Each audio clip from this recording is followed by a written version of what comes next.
Welcome back to my channel for a match preview and predicted 11 live stream ahead of Chelsea against Al Hilal, or rather the other way around because officially we are the away team. So Al Hilal against Chelsea in the semi-final of the FIFA Club World Cup, officially 2021, even though it's now 2022. But here we are. Bloody hell, I want to win that trophy. I want two things. Really, I just want two things in life. What I want is us to have a nice home kit next season, so I can buy a home kit with that gold Club World Cup badge in the middle of it. Because on this season's kit, I don't really want it because this season's kit looks awful. So I hope we get a nice kit next season and I can buy on that.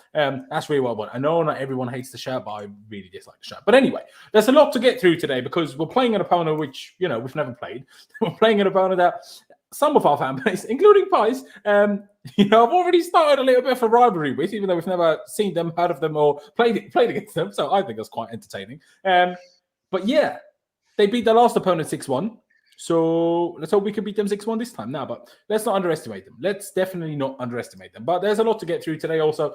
Kurt Zouma doing absolute madness things. Oh, what the fuck? But anyway, also minor updates on the contract situations of Rudiger, Andreas Christensen, and Azpilicueta. And also some other press conference things which I still haven't had time to read up on properly, so I will hope that Pies remembers everything and I can ask him so he can tell me, and then I'm like, there you go, cheers mate. But yeah, as you can see, we're joined by three fantastic guests today. I just introduced him in a way already. Pies, thank you for coming as always, bro. How are you, and are you excited for the Club World Cup? Because I am. I am more excited than maybe I should be, and it doesn't sound like I am, but I'm really gassed for the game. Like, I've been looking forward to it. I want us to win so bad. Like, it's kind of weird because everyone's kind of saying, or people I've just been speaking to are saying, like, Al Hilal are probably the best team, like, left. Them and Palmeiras are, like, maybe the two best teams left. I mean, they won 6-1 last game, albeit against not a very good side, but still, I mean, 6 goals. They have got dangerous players that we know, the likes of Igalo, the likes of Pereira, who scored 50% of his goals against Chelsea. So yeah, it's going to be a difficult game, I think. I don't think it'll be easy, but I think if we set the intensity from minute one, I think we should be able to just outwork them, outscore them. Just we're Chelsea at the end of the day. We should be winning this trophy, but we didn't last time. If we take it seriously, I think we'll win it, but it's going to be an interesting game tomorrow night. Very, very unpredictable as well because obviously the weather conditions, you don't know sort of the state of some players and things like that. So there wasn't really too many hints in the press conference, really, apart from Ziyech actually, kind of hinting that he might start due to his form. But yeah, apart from that, it's going to be relatively hard to pick a lineup later, to be honest. It is true. It is true. It's a weird one because, like you said there, we should win. We are clearly the best team in this competition. But even if you go back to the last couple of years of the winners of the competition, like Bayern Munich won it by 1 goal. Might have even been in extra time. I could be wrong on that, but they won it by 1 goal. Liverpool, as far as I'm aware, won it by 1 goal 2 years ago. So even if you are the better team, and Bayern Munich were, Liverpool were, we are now, it's not going to be easy, and it definitely won't be easy. And I just hope we don't, take it lightly because, mind you, we also struggled plenty against League One side Plymouth. So who's to say we can't struggle against Al Hilal and potentially, probably Palmeiras? But as you can see, ladies and gentlemen, we are again joined by newly glassed out Craiger28 Football, even though your channel is now just called Craiger28, if I'm not mistaken. At least when I added the little @ thing, it only showed Craiger28 now, so big up that. But thankfully, this time we don't have any Wi-Fi troubles like we did last time, so appreciate you being back on, mate. How do you feel about the Club World Cup? Because usually you're like the one when I say, it's the Carabao Cup, who cares? You're like, come on, this is great. FA Cup's great, Carabao Cup's great. Do you think the Club World Cup great as well, or do you not like that? I love it. I love it.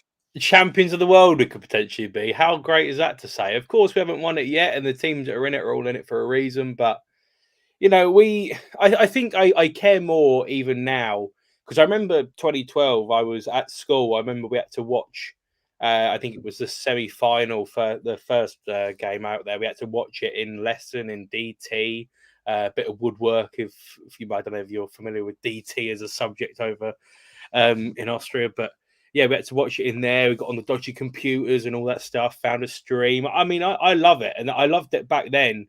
And the fact that we didn't win it means I just love it even more, I mean, I keep saying I do see all the Al Hilal fans that are completely backing themselves and all that stuff. But again, it's simple. It's like any competition that we're in.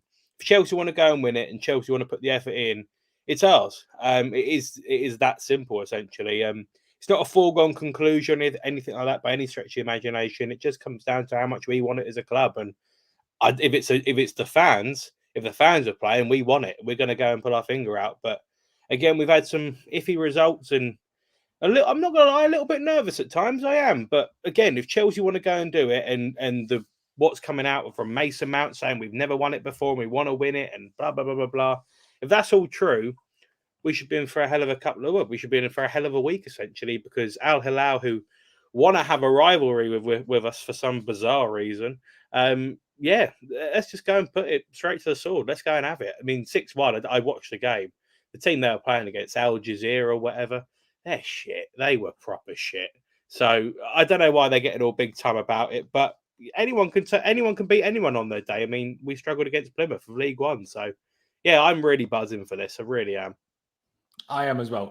Not only for what you just mentioned there, like similar for me, I watched it back in school, not on dodgy computers, but on like my phone or even dodgier stream. I was like, not the semi-finals, but the final. I was just fuming. I told this story a couple of weeks ago on a stream where I was like, everyone took the piss out of me because I was the only Chelsea fan and then we lost the bloody final. I was like, flip's sake, I need to win this now. And like it says on the thumbnail, it's the final piece of the puzzle. We've literally won every other trophy that we've competed for. We've not won this one. So I need us to win this one. Also, it would just be, whether Aspi leaves in the summer or not, we'll get to that in a minute. It would just be nice because, we sang about Gary Cahill, but Azpilicueta would have actually won everything that he could possibly have ever won at Chelsea Football Club if we win the Club World Cup this week. And especially if he is to leave, that would be an even nicer way to send him off, I would argue. But let me get to you, Clutch. You as excited for it as I am? Al Hilal fan in the chat, yeah. So big up to the Al Hilal fans if you're in the chat. Don't know where you're from, but chances are drop a super chat. There you go, Clutch. Cheers for coming on as always. You as excited as myself, and as Ian as well, and Pies of course, about the Club World Cup, or is it a bit different for you? Thanks as usual, but yeah, I'm pretty excited. I think I WhatsApped you like 2 days ago saying I'm really excited for it. The setting, all of it, chance for us to win the last piece of the puzzle, as you said. Aspie going out, if he does go out on basically everything. For me, I think I really want that badge next year. That's the one thing I really want. Don't question me on why. I just really like it. But yeah, I'm super excited. But like Craig said, anybody on their day can give us trouble. But if we go out there and we play to the best of our ability, then there should be no team in this competition that really gives us as much trouble as we probably should to win this. So for me, I'm pretty excited and I'm ready for it tomorrow. There you go. And I did. Ram Moon sent me some pictures of Al Hilal fans doing choreographies at their games. Let me not get too much into politics, but call me when you allow women in football stadiums. Sorry. Had to be done. I do apologize for it. It had to be done. Nah. Ziyech, someone mentioned it there, just otherwise I forget. Hakim Ziyech has, at least according to his own statement, officially retired from the Moroccan national team. Obviously, he was left out of the whole AFCON and, after that drama back in autumn. But now he has said he's not going to play at all anymore. Obviously, he might retract that at some point. We never know. But that's another interesting one. I do want to start with, I don't even know what to call that. The madness of the day, shall we say? Kurt Zouma kicking, slapping, and all sorts of things to domestic animals. Like, what are you doing? Like, get in the bin. What is that? That is outrageous behavior. It's unacceptable. He should be punished. And yeah, I don't really know what else to say about it. It's just vile. When I watched it yesterday, I have a cat. I'm like, really? Like, come on. Like, I like Zouma. I really like Zouma. And I was like, not super gutted when he left, but I was like, almost hoping for him to do well when he goes to West Ham, as much as I don't like West Ham. I was hoping for him to do well. And now he's just ruined it. Does anyone want to add something to it? Otherwise, we can move swiftly on. Well, I'd just like to say, I put a tweet out, which got a lot of traction, right? And I had to actually limit the replies. Like, I literally had to turn off replies because I was actually disgusted at how normalized this is in other countries that were replying in other cultures. Like, I just think it's me personally. I think it's disgusting. I think he should face punishment, whatever that punishment should be. I said it should be harsh because I think animal cruelty is just disgusting. But I literally, Laurenz, I had to turn off all my replies because the amount I was getting really angry. Honestly, I was getting so triggered. Some of the comments I was reading were just disgusting. Like, it's only a cat. Like, calm down. It's not. Like, it's just yeah, just it triggered me really bad. So it's crazy, honestly. And people were telling me like you can't get punished for this. Like, you can be in prison up to 5 years for animal cruelty. And it's not. Unfortunately, it's just not as common as it should be getting that sort of sentence. I think personally it's disgusting as a pet owner myself, whether it be cats, dogs, whatever. I just think it's completely out of order. Exactly. And before anyone comes at us for saying like, oh, if you eat meat, you can't complain about animal cruelty. Well, that's horse crap. That's absolute horse crap. So get in the bin. But Ramoon, if you're not lying, fair enough then. Fair enough. I retract my statement. Ian Clutch, anything you would like to add on the whole Zouma thing? I presume there's not much else to be said. But obviously, he's an idiot. He's a massive idiot. That's all you can say. He's an idiot. I'm not a cat person, pet person at all. But you just don't do it. It's another living thing. It's just ridiculous. And also as well, I mean, I know it's another thing, but whoever the friend or relative or whoever it was, why would you film it anyway? That's as well what's sickening to me. It's just, why would you film that? I mean, it's not funny, and I mean, it's good actually that it's come out and whatever, but I mean, if it's meant to be Zouma's friend, family member, they know it's going to get traction. They know it's going to get attention. It's just a brother, according to guy in the chat. It's just nonsense. It's complete and utter nonsense. He should. I don't know about criminal things and whatever because, fun enough, I've never looked into it because I'd never do such a thing. It makes no sense. But I mean, whatever the punishment he gets, I mean, he probably deserves more because I'm sure he'll get away with it. But yeah, it's mental. I don't understand it. And also as well, the other thing I don't understand is people that are trying to make money off of it and whatever. I just don't get that. People making videos and all that stuff. He's stupid. He'll get punished. Just move on from it. No, exactly that. It's exactly that. And see, the thing is, I don't even know if it's stupidity, but because he does it so casually in front of fans, in front of his children, and being recorded at the same time. To me, that makes it look like he doesn't even comprehend that it's a wrong thing to do. Yeah. So then you're like, what? Do you know what I mean? I've torn my ACL, so I've always had this affinity to Zouma. I love him as a player, and I mean, he is, for me, he was the bollocks and all that stuff. And I was really, really gutted when he got injured, and I was always on this massive support. Like, let's try and get back and do what we can and support him. And I really hope he has a career and all that stuff out of it. And even when he went to West Ham, I wanted to wish him all the best, but it's just ridiculous. He's just a prat. That's all he is a prat. I don't get how you could do such a thing, but hey, look, who knows? He's a dickhead, in my opinion. No, exactly. And Lukey, it's bad. Like, he literally volley kicks the cat and slaps it and all sorts of things. Like, it's mad, absolutely mad. And it's not like a 2-second clip either. It's like a whole 30-second video of like multiple things. Do you know what I mean? Like a performance. It is like a performance. Yeah. It's a whole madness, honestly. I don't want to be talking about it for too long. So let me go to you, Clutch, and let me talk about slightly, not sure how to word it really, but slightly more interesting news, I suppose. Even though I should probably get to Pice about it because I haven't read up on it as well as I probably should have done because I didn't quite have the time today. But contract news. Azpilicueta was sat there in the press conference today, which wasn't televised for some reason or broadcast by Chelsea as they usually are.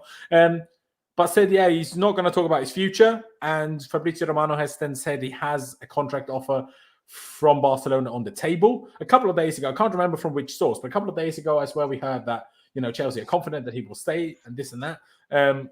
So how do you feel about that, Clutch? Obviously, we can talk about will it happen, will it not? But regardless of form or whatever, depending on what you think about that, he's a player that has been here for over 10 years. He's the only player that we have that was also here when we last competed in the Club World Cup. And if we do win this thing come Sunday, he will literally have won every single trophy. So if he is to leave, what a player, man. Yeah, for sure. I mean, Aspie is one of those legends that isn't spoken highly enough. Even when you talk about like overall Premier League stats, I mean, the guy's been immense for us for a decade now, and I think it would be sad if he left. I mean, but I think the reality is he kind of sees our growing talent and kind of understands like his own ambitions are. He's not quite ready to hang up his boots as much as we would like him to like stay here and retire. He's still got ambition to play, and he knows that once we start looking into the summer and we start looking at Reece James and a potential backup to Reece James and even like the Koundés that we're trying to get, I think he understands like we're going for younger talent and like the game is passing him by. As much as I hate to say that, it's one of those situations where I think he kind of understands like his time here is coming to an end. So he's not going to get as much time as he would like to play. So you start looking at the opportunities of like Barcelona, even though they have your Alves and your Dest.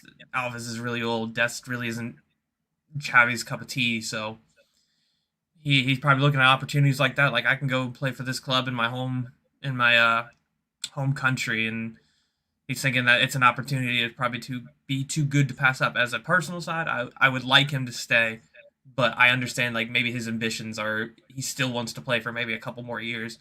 And even Chelsea are still doing their if you're over 30, you only get 1 year with an option. That's how they kind of do it. So, I mean, and he's looking for multiple year security, and we're just not willing to offer that at the time. Would I like him to say yes, but at the end of the day, I would understand if he left. Yeah, no, I think you hit the nail on the head there, to be honest. The only thing that's slightly confusing to me is with the way Barcelona are going in terms of trying to rebuild their club, I feel like would he even be a starter next season? I feel like he probably wouldn't. So at that point, should he just stay? But fair enough. If all he really wants is that 2-year plus option contract and we're only giving him a 1-year plus option, then I guess fair enough. I don't think it's necessarily about the money. I think it's more about the security, which I understand. You know, if you have a family, you don't want to sit in, you know, if your children ask you, oh, where are we going to be in 18 months' time? You're like, oh, I've got no idea. Sorry, kids. I understand that from a certain perspective. But, Pice, do you want to just fill us in quickly, obviously, if there's anything I missed on Aspie, but I think I covered it. But in terms of minor updates on Christensen, and Rudiger, especially in sight of Niklas Süle being confirmed as a summer transfer for Borussia Dortmund on a free from Bayern Munich. Yeah, I think Fabrizio said that I think it was us in Newcastle kind of were interested in Süle. Like I think we all thought, but nothing really concrete. And obviously one of those ones where another club's just stepped in, snapped him up before anyone else can get him. Kind of what I was hoping we'd do with Tchouaméni last summer, but you know, everyone's going to be in for him this summer. But anyway, yeah, I think that's a good business move by Dortmund. I know a lot of Bayern fans are kind of laughing at him because he's downgraded almost. You know, obviously Bayern usually win the league every season, but yeah, in terms of Rudiger and Christensen, Rudiger is still 50-50. Fabrizio said today on his podcast. You know, I don't think there's going to be a major update for a little while. Still think it's going to take quite a long time to negotiate. Although I think, yeah, Simon Johnson said he was actually asking for 225,000 now instead of 200,000, which is interesting. And he had rejected a 173,000 offer from Real Madrid. So yeah, I don't know what's going to get this one over the line. What's going to sway it? I guess there's going to have to be a compromise if he's to stay at Chelsea. Because to be honest with you, the other clubs like PSG, Real Madrid, they're not seeming to be heavy in on him like a lot of reporters were suggesting, to be honest with you, because otherwise I think he would have probably gone by now, to be honest, or already had like a pre-agreement. But yeah, I mean, Christensen is an interesting one. It was actually 10 years yesterday since he obviously joined Chelsea, and it's crazy because I always say like no one ever really like he's a Cobham graduate, and a lot of people hardly saw any posts about him. I guess people are just kind of you know, maybe a little bit pissed because he hasn't signed the contract, but still, I think he's quite underappreciated. You know, it's a bit like if you join a new school 2 years before the end of school, you're always going to be the new kid, and you're not going to be like proper from the school. That's like Christensen joining at, what was he, 15, 16? I know, 10 years though, it's still crazy though. No. At the club, he's been around here a the long ass time. Graduate thing, I'm like, well, he's been there for 2 years before he graduated. So I still class him as a Cobham guy.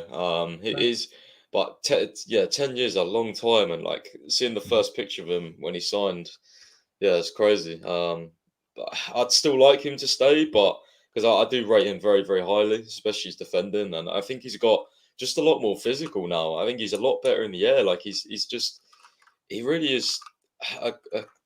He's a good player. He's a good player, but um, I still think two are leaving out of three. I still think Aspie's going to leave, and I still think one of Rudiger Christensen will leave. So, yeah, that's been my view on it, and I don't think it will change because, I mean, especially with Aspie, like the way he was talking about, how he joined here in 2012. This is the only trophy he hasn't won. Like, if you think about it, winning this, I know, like, this is not the end of the season, but completing like the set could be the perfect way to sort of send off. You know what I mean? Especially because next season he's not going to have much game time. Because I mean, like even who was it? Like Alex Goldberg's podcast. I don't know if any of the listeners have that, but he had Simon and Liam on from the Athletic, and I asked the question whether, like in the comments, I asked the question whether it was like Kunde, like say if Christensen, Rudiger, and Aspie all stayed, like just theoretically, if they all stayed, would we still go for Kunde? And they was like, yeah, like Chelsea are dead set on this Kunde deal. So I think it makes sense for Aspie to leave, to be honest. Like, I just think it's the right time. Although it'll be very sad when it happens, obviously. Yeah, I can see it in a way, but at the same time, it's like, I don't know. We thought he wouldn't get much game time anymore for the last 2 seasons, and he still always has for various reasons. So who knows what would happen next year? But I get it in a way. Let me just quickly read out here before I get to Ian's thoughts about the contract. I'm not sure if you've spoken about it in the past or not. But Clutchbird here, Al Hilal boss Leonardo Jardim. Remember that the times when half of Chelsea Twitter wanted Chelsea to get Leonardo Jardim? That was good times, or was it? I'd like to give a warning to FIFA. All right. Fair enough then, because I find it unfair. Some teams have to play 4 matches in 8 days, and other teams, the best, have to play 2 matches with their teams rested. And I mean, to be honest, I get his point to some extent, but let's not ignore the fact that the Club World Cup had to be rescheduled because of the Rona in Japan, and it was not supposed to come at a time where we had a rested squad after our mini winter break in the Premier League, or mini international break where only 2 players left on international break. So yes, I see his point to some extent, but that would not have been the case had it not had to be rescheduled. So I think he needs to shut up and calm down. But fair enough. But Ian, let me ask you about these 3 guys. I assume, and I know you love Aspie as much as anybody else does, but why did Siri just start working? I didn't talk to you, Siri. Shut up. Anyway, Rudiger, Christensen. Is there one out of the 3 which you're like, oh, we have to keep him, or would you like to keep all of them? Do you like not really care? Is it like, if you want to go, we'll find replacements? How do you see it? I would keep Rudiger of all 3 if I had to only pick one. Aspie is a legend, regardless whether he wins the Club World Cup or not. He is arguably probably Chelsea's greatest ever right back. Him and Ivanovic is up there between the 2 of them. He's a legend. Let him go out on a high. Let him go and enjoy the rest of his career, whether it be in Spain, which I think looks likely with Barcelona, or wherever it be. Christensen, I actually would have sold him previously. I think that he's a perfect fit for Barcelona, and I think Barcelona know that as well. I think he's a perfect fit. The game's not necessarily a bit slower, but a bit more probably catered to him in the amount of ball playing that there is. As much as I'd like to keep all 3, because I think Christensen is definitely a very good option to have. I mean, Rudiger, the money that we're arguing about for some stupid reason is the money that he's pretty much been owed for the last 3 years. He's been on a massive team-friendly deal ever since he pretty much started at Chelsea, and the money that he's asking for now is all it is basically just a little bit of repayment and a little bit of a pay rise from, the last, what has it been, 4 years, whatever it is that he's been there. He deserves to stay 100%. And look, I know Rudiger's not going to be the best centre-half in the world for the next 5 years or 4 years or whatever, but, you still got an opportunity to give him a very decent wage now and potentially then sell him on for money in 2 or 3 years' time or whatever. It just makes so much sense.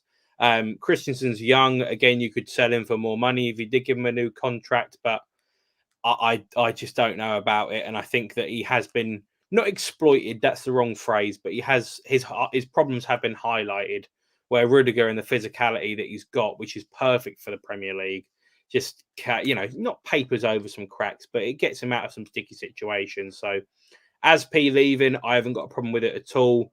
Rudiger leaving, I've got a problem with. And Christensen, I'm not here or there whether he stays or goes. I mean, I'd like to have got some money for him, but I don't think he's the long-term future of Chelsea centre-back kind of thing. So you just got to hope that Lewis isn't watching, because you all have made him cry. But I told Lewis this before. I don't get where this Maldini comparison's coming from. I don't know what he's been saying. It is funny how Lewis gets triggered at everything that is now surrounding Christensen, where a lot of the fans is like, well, then go then. If you agree to a contract twice and then change your mind, and now you're like, well, now I want to go. And he's like, well, Rudiger's doing the same thing. We get it, Lewis. You love him, but like, come on. Yeah, I agree. And Sportswire, big up yourself. Cheers for tuning in. But like you just said there, that's the big thing for Christensen. He's 25 years old. He's not even entered the peak of his career. We have literally developed the guy. Like, we signed him before he was ever, a grown man. And now we are going to have to, we put ourselves into a situation where he's leaving for free, when we could have easily sold him for 40, 50 million. Otherwise, in my opinion, in the current market, 40, 50 million, you probably get quite comfortably. And I think if he goes to Bayern Munich, theoretically, I'm not saying he will, but if he does, people in other countries will understand how much better Andreas Christensen is than Niklas Süle. In my personal opinion, I could be wrong, but in my opinion, that he would walk in there and be like, by a million miles, their best centre back, because they don't have any good centre backs. You can talk about Lucas Hernandez and that. He's not even a proper centre back. He's like a half left back. Do you know what I mean? Like, what is that? What is that? But hey, it is what it is. Anyone else? Clutch, would you like to comment on I suppose Christensen as well? But obviously we've spoken about it in the past, so we can move on. Completely up to you, I suppose. Yeah, we can move on. I think if we keep anybody, I think it's Rudiger. I think he's integral to how we're playing, and Tuchel desperately wants to keep him. So if Tuchel wants to desperately keep him, do everything you can to get that guy. I completely agree. Just to quickly finish things off in terms of things that we might need to mention before we start getting into the game itself. Reece James has traveled to Abu Dhabi with the squad, but only kind of to be with the squad, to like be integrated again after obviously being out injured for a while. Personally, I would have loved it if also like Chilwell came, just because, let the guy go pick up his trophy. He was involved in the goal that qualified us for this bloody tournament. So, if his knee, without swelling up while flying, could have handled it, I would have loved it if he could have gone as well. But it's good that Reece James has, even if he's not going to be involved. So I'm a fan of that. Thomas Tuchel, of course, is not there yet, having picked up the Rona, unfortunately.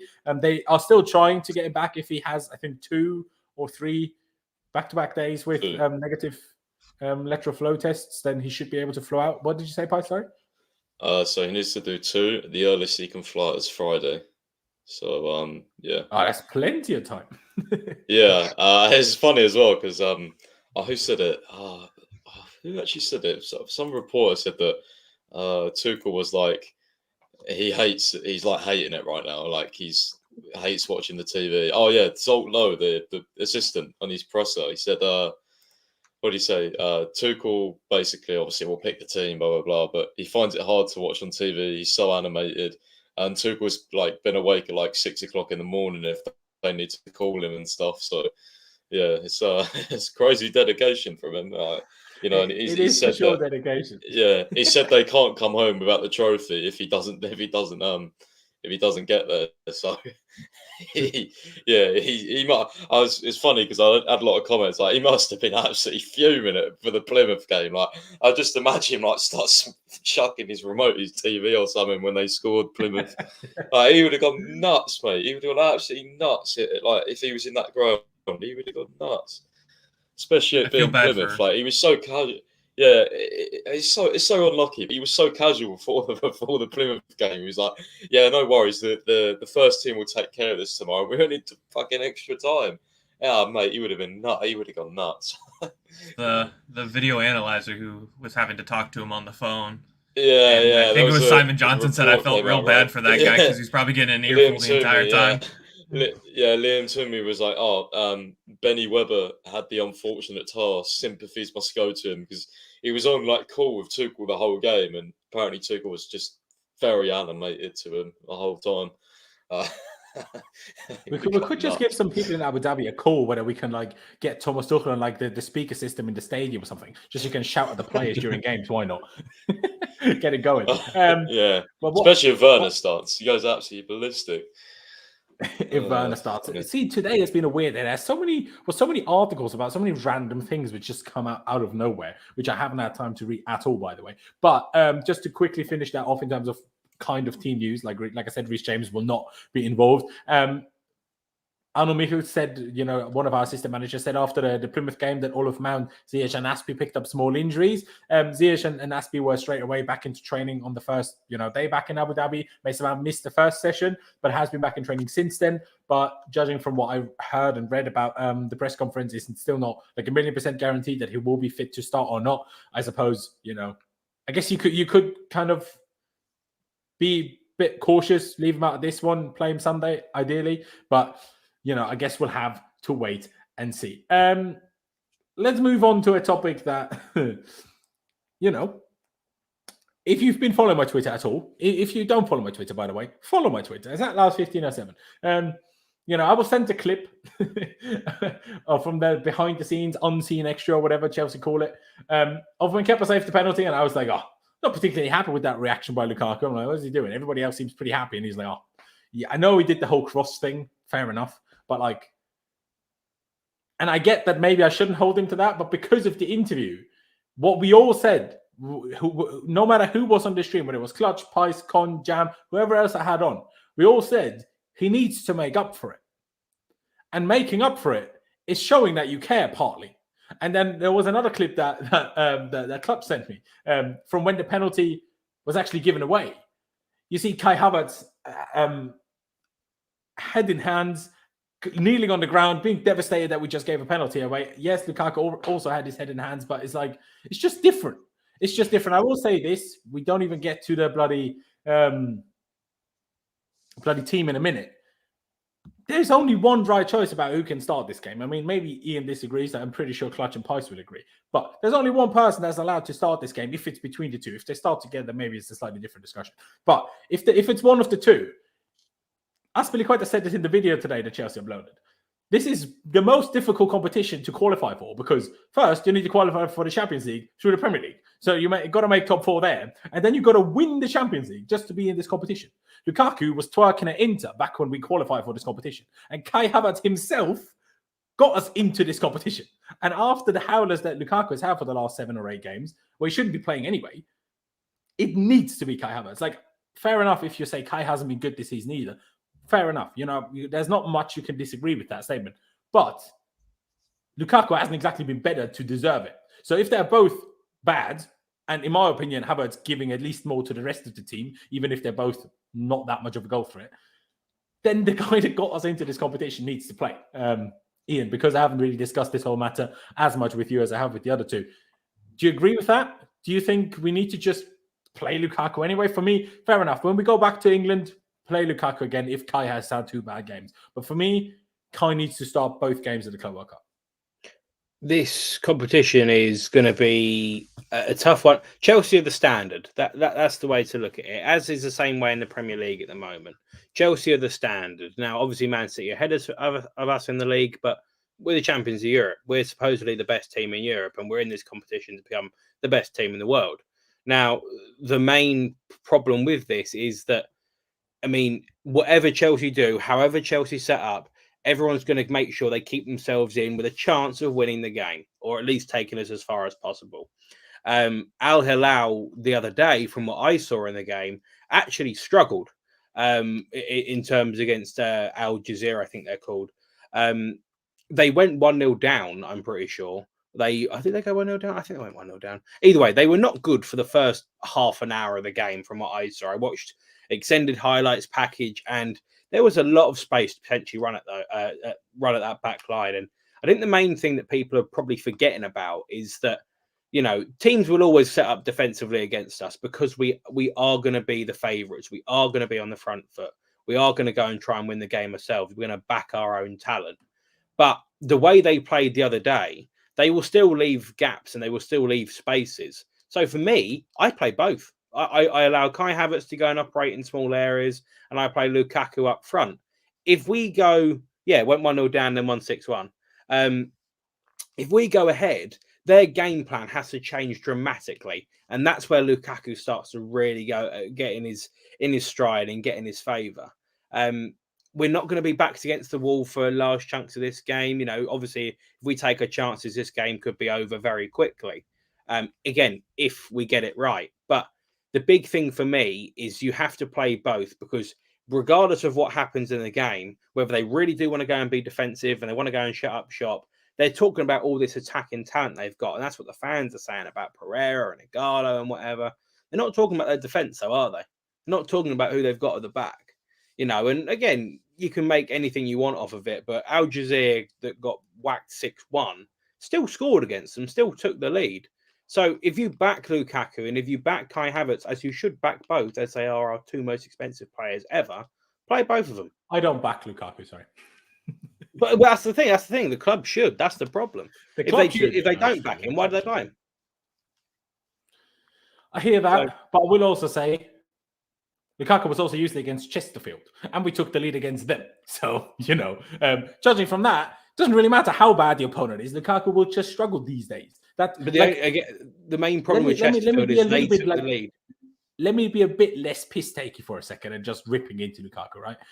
Regardless of whether the interview happened or not, his form currently is so bad that I don't think he should be playing. Like no other player in this whole squad, if they were on this kind of form, would be anywhere near the starting 11. The only reason he is number one, his price tag, and number two, the interview. Because the club also don't want to make the interview affect everything. So they kind of almost want to play him through his slump. That's how I've perceived it, at least. But for me, no matter who you are, it doesn't matter whether you're Lukaku giving an Laurenz. interview or whether you're, a Cobham talent.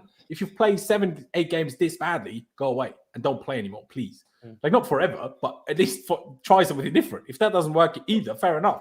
2 weeks later, give Lukaku a chance again. But you can't start this idea in a club where no matter how badly you play, you just get to play. And that ruins everything. No, I agree. Well, Lauren, that just can't be the case. Go on, Pipe. We need to talk about the article that literally just came out like an hour ago. I haven't had time to read it. Have you? Yeah, I have. He's there basically you go. Please inform me. Yeah, basically Lukaku's running out of chances to impress Abramovich. So this Club World Cup is a basically major thing for Abramovich, obviously, because he hasn't won it. And apparently, Matt Law said it's unsure whether Roman will be there, but even if he's not, apparently he's going to be keeping a close eye on Lukaku. So for me, that means he starts both games because he's going to want to see Lukaku. So I think he starts both games because if like you got to remember, this is probably a brief from the club or from someone to Matt Law. Like I don't know how he's got this information of what Roman's going to be doing, but like he doesn't really get many things wrong. So I wouldn't be surprised to see him start both games and kind of just be like he has been lately. He's been kind of unsubbable, right? Even when he's played awful, it's like. I've always said there's more behind it than Tuchel just keep playing him. Like I've always said that, and people are like, "Oh no, board politics and owner politics that don't exist." I'm like, mate, like this is £100 million signing. I know Havertz is 72 million, but Havertz is still young. Lukaku's in his prime peak years. Like they have to get goals out of him now.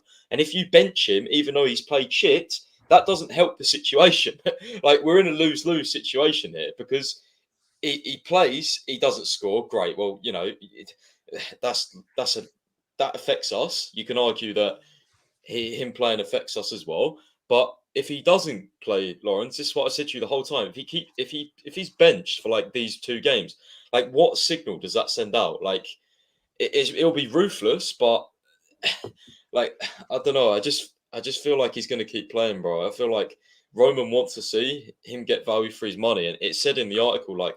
This is like a huge chance. Roman needs to be kind of repaid and see what he's been, spent the money on because he's running out of chances. And it said Abramovich is backing Tuchel over Lukaku. So that's a huge, huge statement, by the way, because how many managers over the years where players have just constantly won over the manager?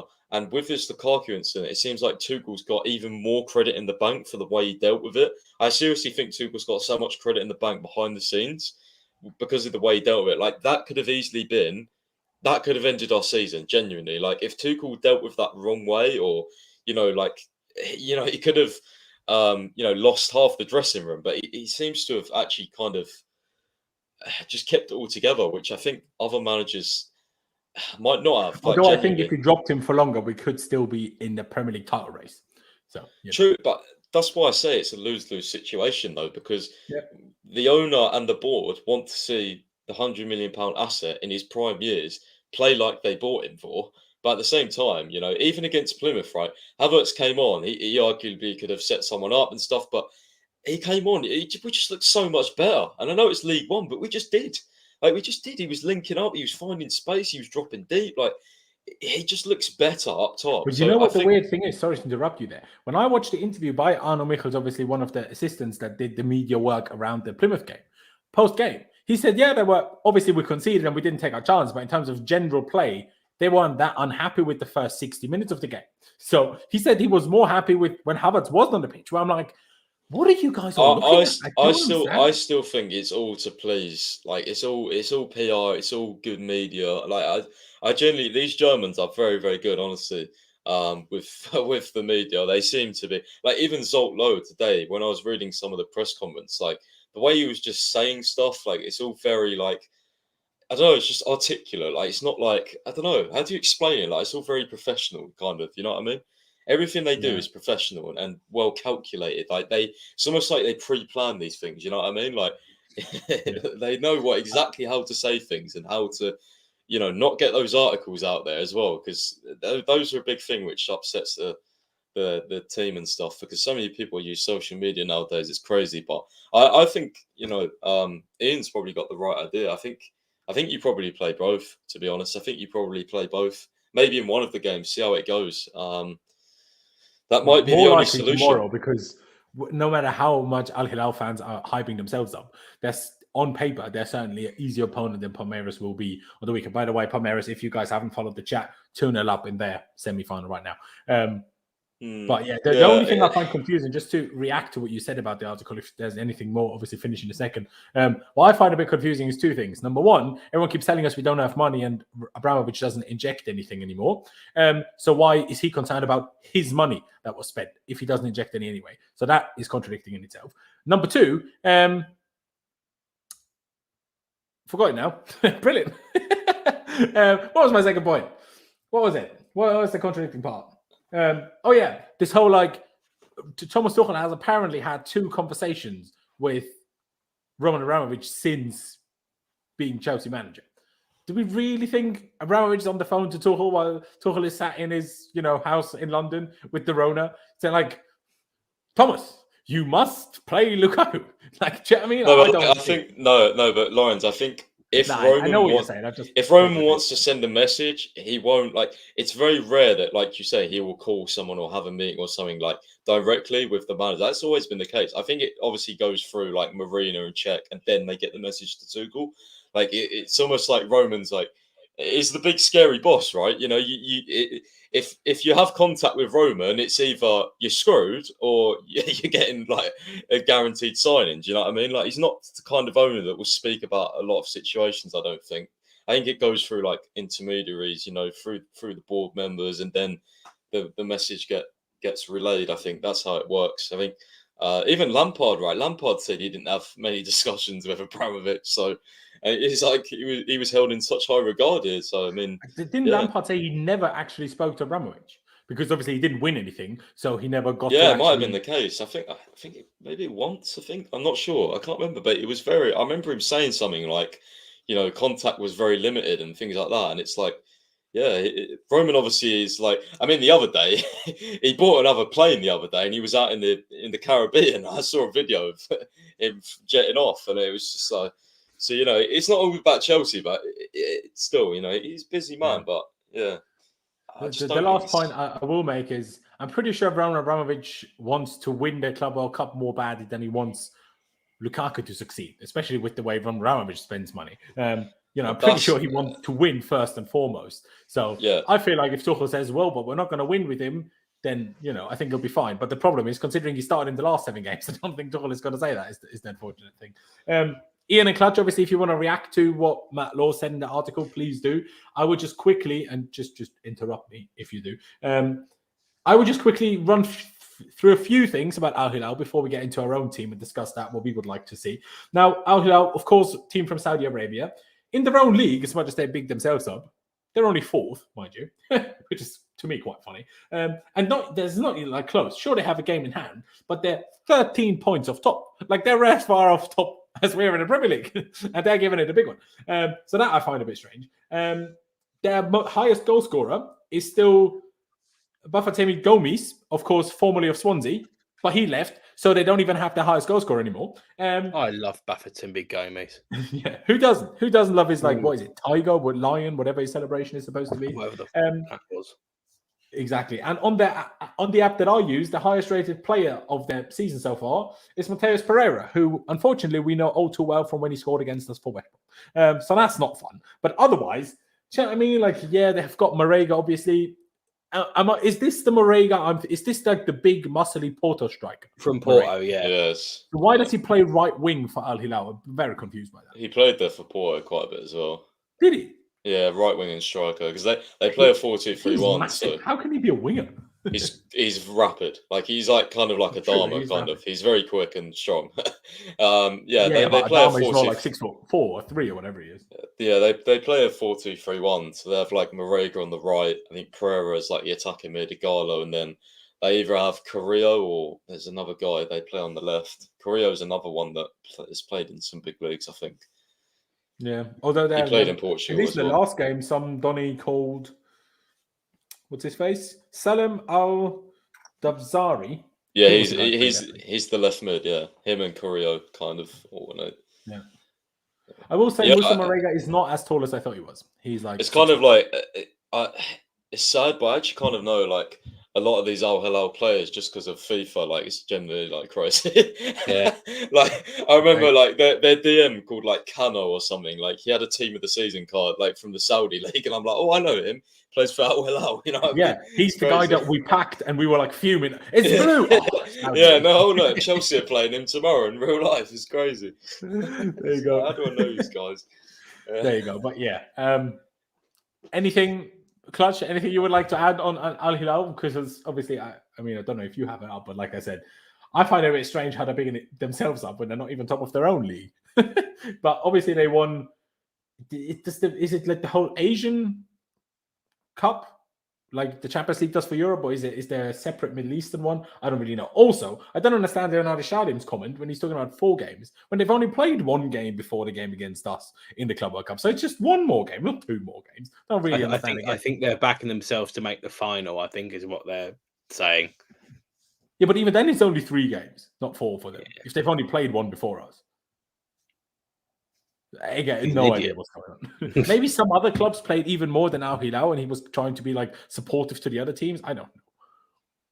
Yeah, there was a first round, wasn't there? There was an initial one-on-one thing. I can't remember. I don't really care. Yeah, no, neither do I, bro. Neither do I. But you know what? I think we should move on to talking about the team, because the first thing we need to figure out is, do we play a 3-back or a 4-back? And if we play whichever, how many strikers do we have further up the pitch? And also another article, by the way, which came out, which I haven't read. You know, is it time for Chelsea to cash in on Timo Werner? Yes, it was time last summer already, but we didn't. But okay, sure. By the way, ladies and gentlemen, I haven't told you just yet. Be sure to subscribe. We're on the road to 15,000 subscribers. Get subscribed if you haven't already. Every new subscriber counts. Hit the big red subscribe button for me. Smash the like button as well. Let's get to at least 100 likes, because we have pretty much 200 people here. So get smashing of that like button, because it doesn't cost you any money and it doesn't cost you any time. But what I will also say, check out Ian's channel at Craigo28, not Craigo28 Football anymore, but the link is down in the description regardless. Check out Pice's website and check out Clutch's Twitter. Do all of those things for me. Clutch, I go to you because I haven't heard your beautiful voice in about half a minute. Now, one last thing that we need to complete in terms of press conference news, which I caught even though I didn't read the whole thing. Edouard Mendy is expected to either arrive with the team today or tomorrow, apparently. Even Schoedler doesn't know that, which I find a bit strange, but sure. And he said maybe he will play. Now, I'm going to give you the information now. Mendy will not play. There's no chance. The guy's probably still hammered. He's been partying in Senegal, like, on top of a mad bus. Although is he not Muslim?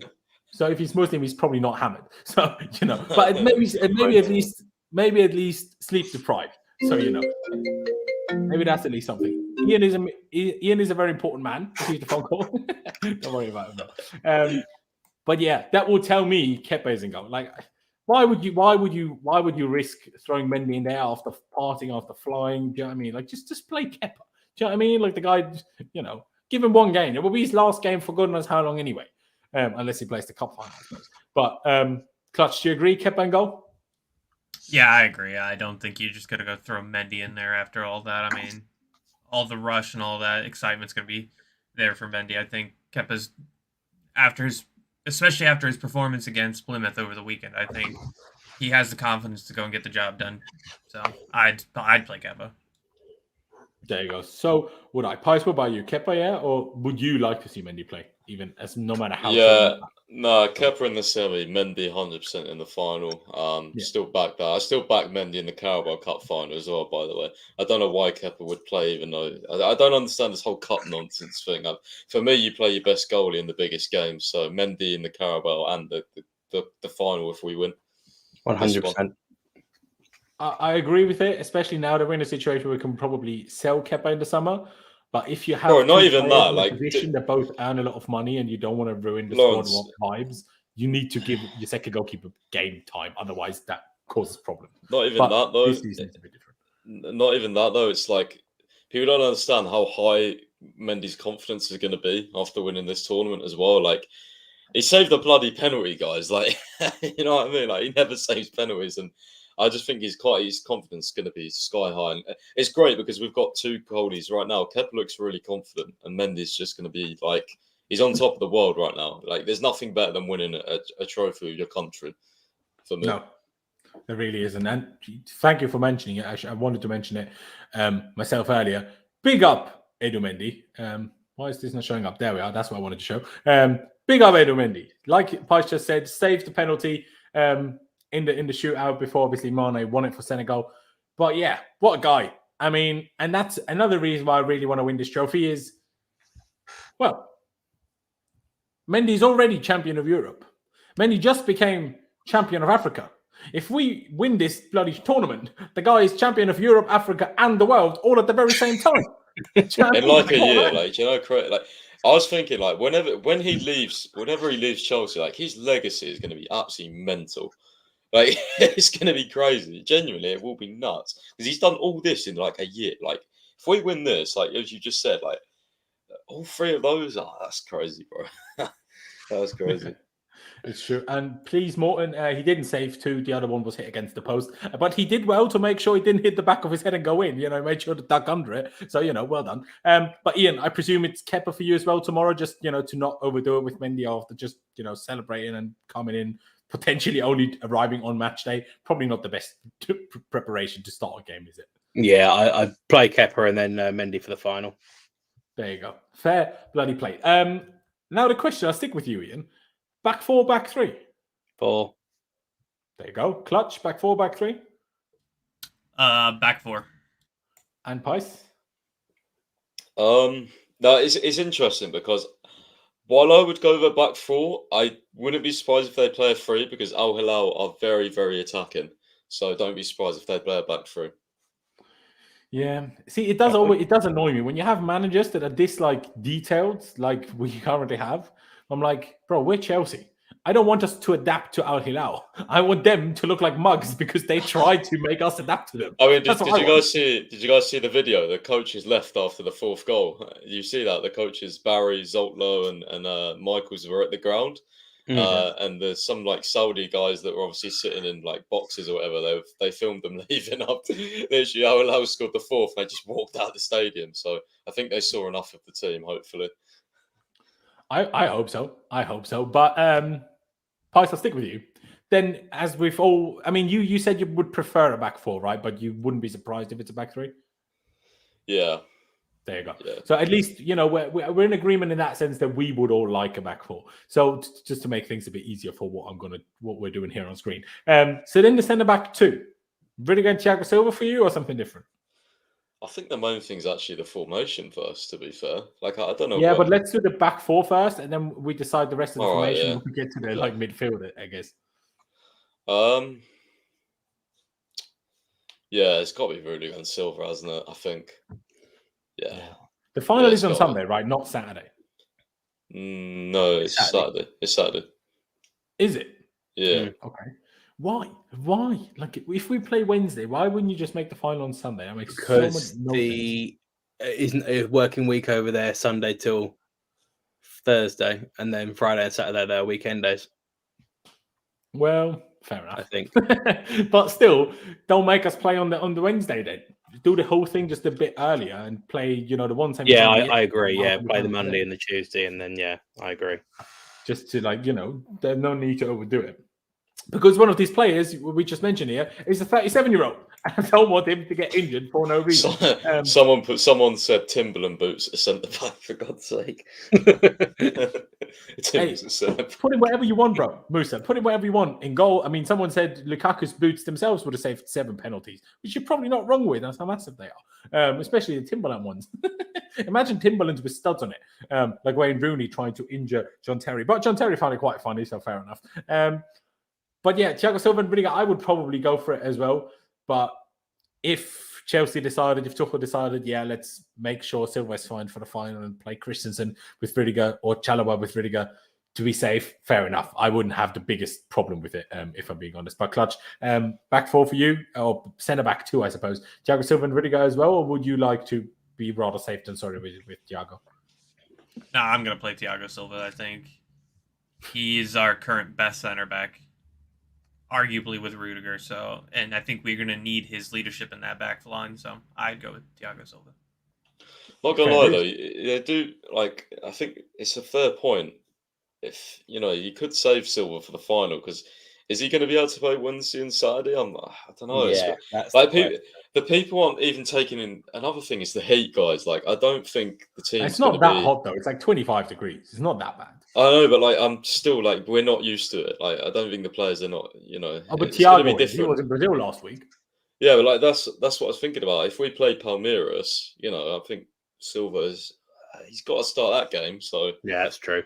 I don't know. Currently it's only 16 degrees now, but I would really ain't that. There's been many times when we thought Thiago Silva couldn't start 3 games in a row, and he did. It's true, it's true, but still, I don't know. Screw it, just play him. Now, hey, I think it's a fair point, bro. I think it's a fair point. But Sportswire, funny. At centre bench, I agree. Liam Deegan, can you please tell me what you're trying to achieve with your period signs in the chat? I'm a bit confused. But here we are. Oh, Palmeiras only 2-1. Sorry? That's a bit American there, a period sign. Well, how would you call it? Full stop, mate, that. That's true. Yeah, forgot that word. There you go. Here we are. Full stop.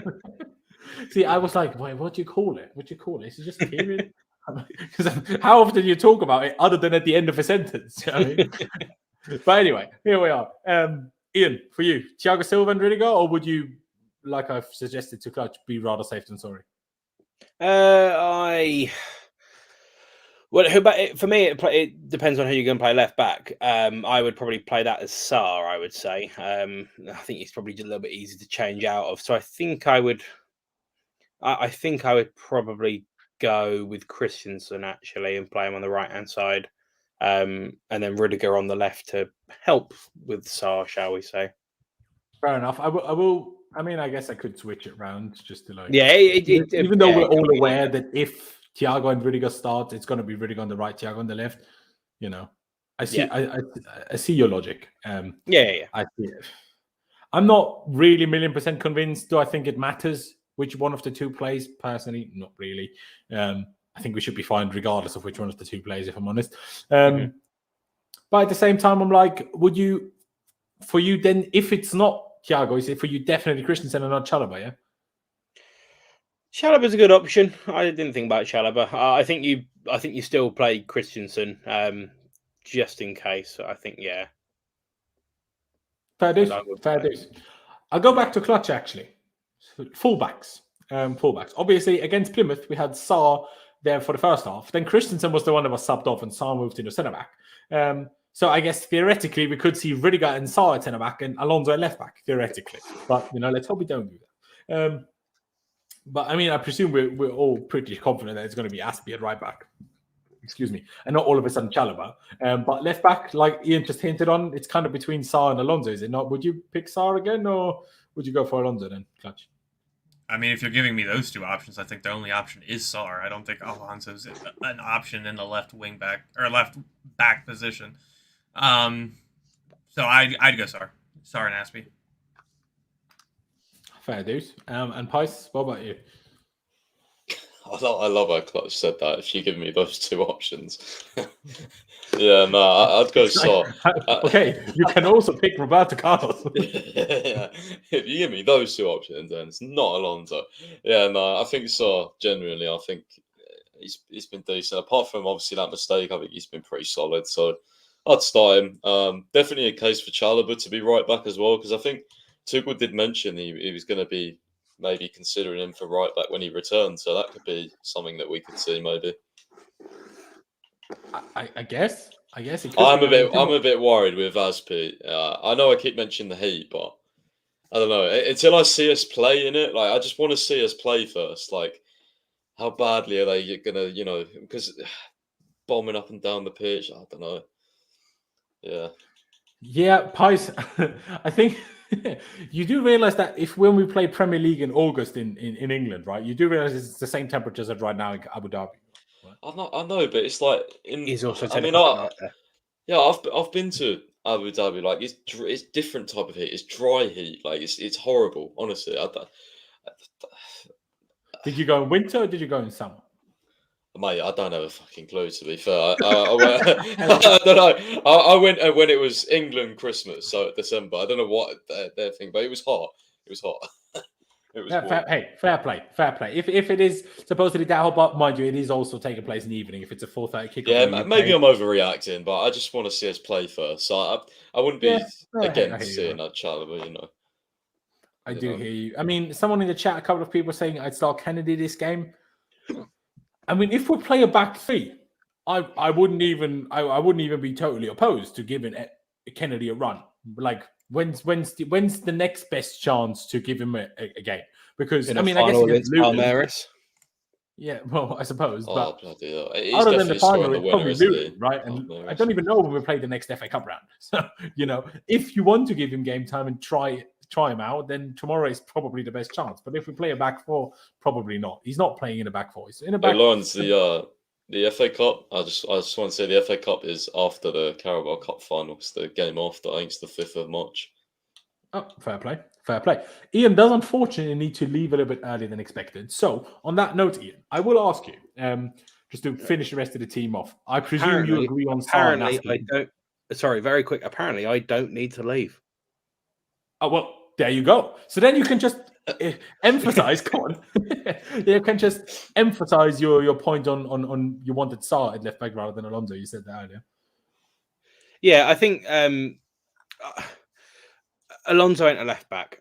He's not a left back. We all know this. He has this tendency to go forward. That's where his main strengths are. In terms of defensively, I just haven't got the faith in him as a defender to really stay back.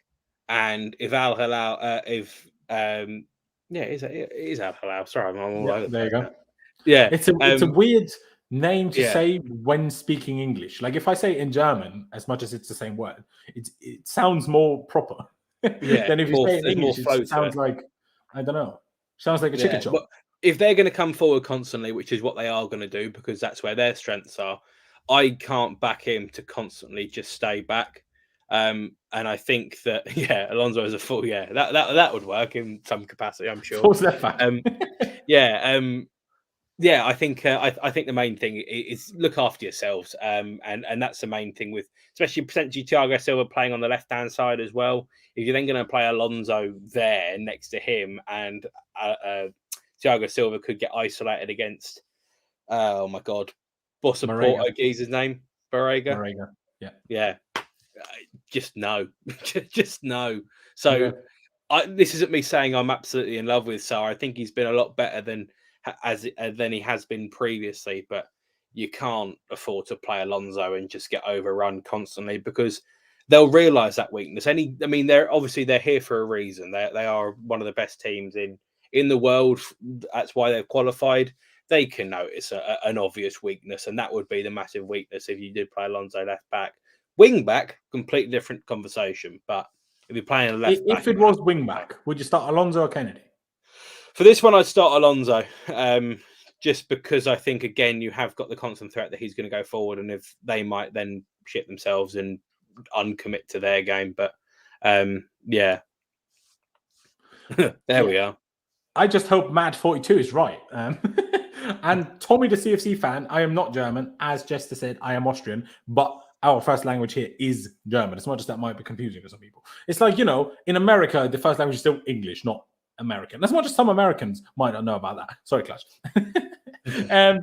But yeah, no. And also, like, if we do happen to struggle to score, you can still bring on Alonso, during the second half or something. Then they're not as prepared for it. Start, and, you do things after that, I would say. Who do I go with next? Pies, you really wanted to make sure we talk about that formation. So let's talk about that formation. Would you not do the 4-3-3 or 4-1-4-1, if you want to call it that, preferably? Would you like to play Havertz and Lukaku? Would you go back to the 4-3-3? Well, no, I wanted to discuss it because I don't know, to be honest. Fair. I don't know. I mean, we was talking about the 4-2-2 because I think, obviously, Lukaku and Havertz might be the best option to get a maximum amount of goals. But then I was thinking of Ziyech because Ziyech, when he's been playing in this sort of so close, the 4-1-4-1.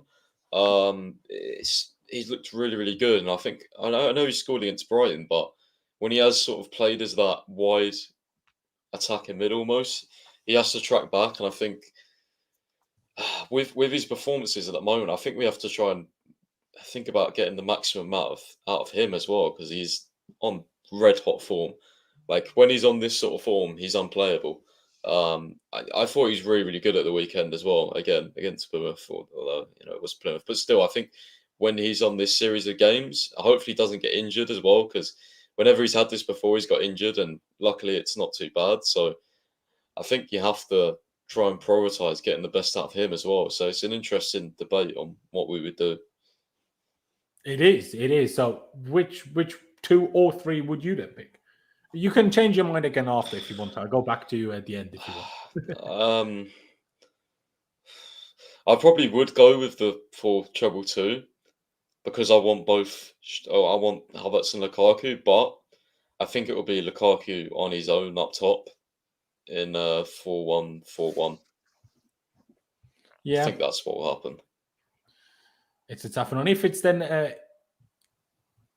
okay, you think it's going to be that. So then, if Mount doesn't start because he's not fully fit, do you think this role could be Havertz?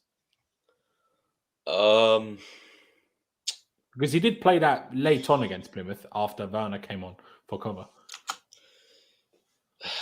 Potentially, it's a difficult one because I think Kante's, probably. I think Jorginho, Kante, Kovacic. Bro, if we play that midfield against Al Hilal, I'm like, come on, can we not attack? I think we will. Especially when our fullbacks are Sarr and Aspie. Do you know what I mean? Like, neither of those attack properly. I say that Aspie scored an absolute screamer for goal the other day, but still, I don't know, bro. Kante's very good at attacking for me. He's very good at attacking. But he's also not at the same time. Like Kante is, he's great at dribbling, but sometimes he then runs somewhere and then just finds the wrong pass. And I think if you have Kante and Kovacic, although it's weird because I'm kind of stuck in two minds because that's kind of what I would do for the final as well. I want all 3 of them playing in the final, and it's realistically probably not going to happen back to back. So yeah, I don't know. Maybe other guys can chip in, see what they think. I'm not sure. There you go. And no, Jester, no RLC shouts because Ruben didn't even travel, as far as I'm aware, because he's injured. Still not sure what the injury is, and also confused by your name as to how I'm supposed to pronounce that. But now there's 9 million people in Austria. We're not all related to each other, right? So no, I'm not related to whoever class ref is. No idea who it is, but no, I'm not related to it. But why not? I'll ask you, Ian. Which formation would you pick? Would it be a midfield 2, midfield 3? And depending on which one you would pick, who would fill those positions? I don't want to play Kante along with Jorginho and Kovacic. I don't. It's so negative playing all three of those. And if you're playing against a Man City or whatever, then yeah, okay, I can understand the reasoning behind it. But a team like this, we are going to be on the front foot. We are going to keep a lot of the ball. I just think you need someone a little bit more creative than Kante to play in that role. Because it's not necessarily going to be Jorginho and Kovacic. I don't really want it to be Mount, because if he's not fully fit, then I mean, it's a waste of time kind of thing, especially with the heat as well. That I know people are saying, oh, it's not that bad. But if it goes wrong, then it goes wrong. I don't know. I really don't know. I mean, there's a lot from what obviously Chelsea have been sharing, and you have to be a little bit kind of careful with it, because of course they're just trying to show off who they've got and their best assets and whatever. But it seems like Mount is somewhat ready to go. I mean, if that's the case, then play him. But if he's not fully ready, then just don't. There's no point of risking him. But I think Kante coming off the bench could be a lot more beneficial, just because if the game does open up, he can go in a heartbeat and he can drive with the ball, and he can, again, he's not necessarily that, brilliant going forward, but the best thing he does when going forward is driving the ball up the pitch and running into open space. He's also going to help out. Cover and Kante could not be much more different from each other as players, but their strengths are the same. Yes, completely agree. Completely agree. As in their offensive strength. Obviously, defensively is a bit different, but in terms of and that's the thing for me. I think it's a real opportunity for Chelsea to if we want to control this game and it goes the way that it does. I mean, if we take an early lead, or even a lead in the first half, and the second half they have to go for it, exactly what's happened in the other games that I've seen so far in this tournament. I mean, all the teams around it. I mean, we're probably the European side is the one that probably takes it least seriously until you make the final, which sounds stupid, but there we are. Every other team that's in this is proper up for winning it. They're going to commit everything to it, because what have they got to lose? True. I think if you play Kante, you're just setting up more of a negative mindset early doors anyway. But bringing him off the bench, even if it is for either Mount coming off or for Kovacic or whatever, you've just got such a commitment there to drive the ball up the pitch and really go and kill the game off. I think looking at this lineup, I think we all agree that Kovacic and Jorginho will start. It's just a case of who plays at 7.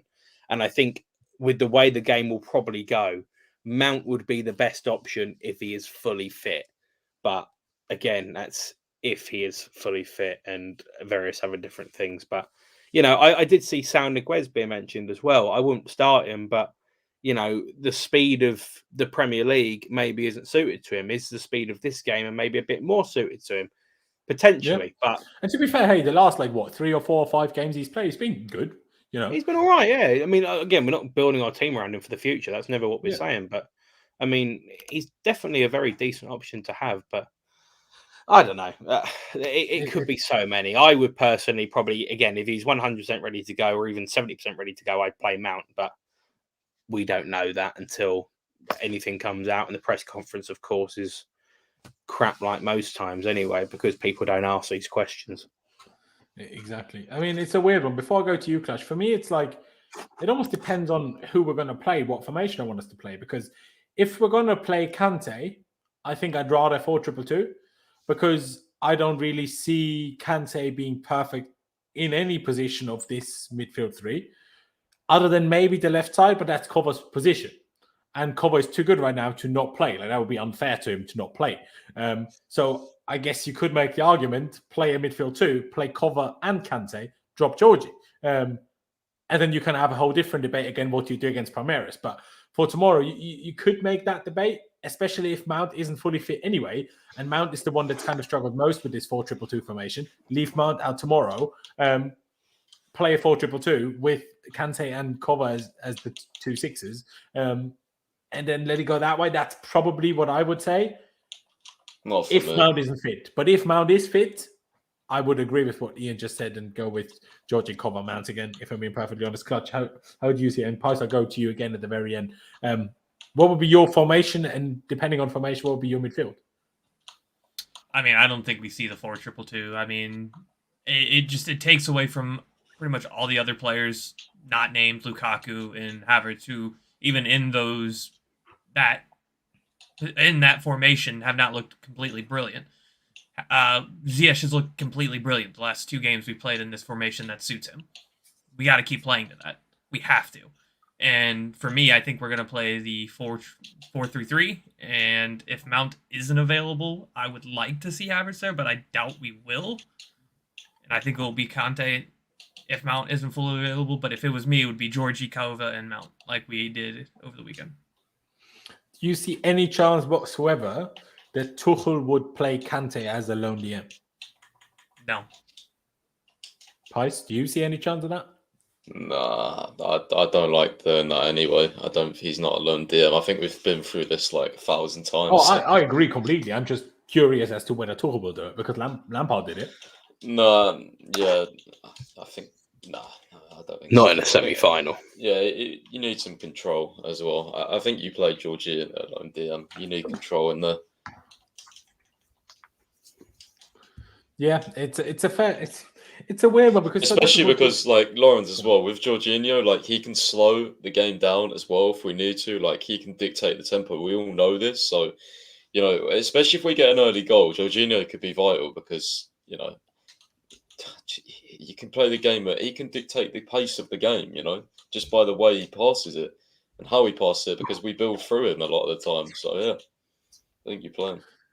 Yeah, it's a weird one. If we're then going to say we're going to play this formation, let's put Georgie here. Let's put Kovacic here.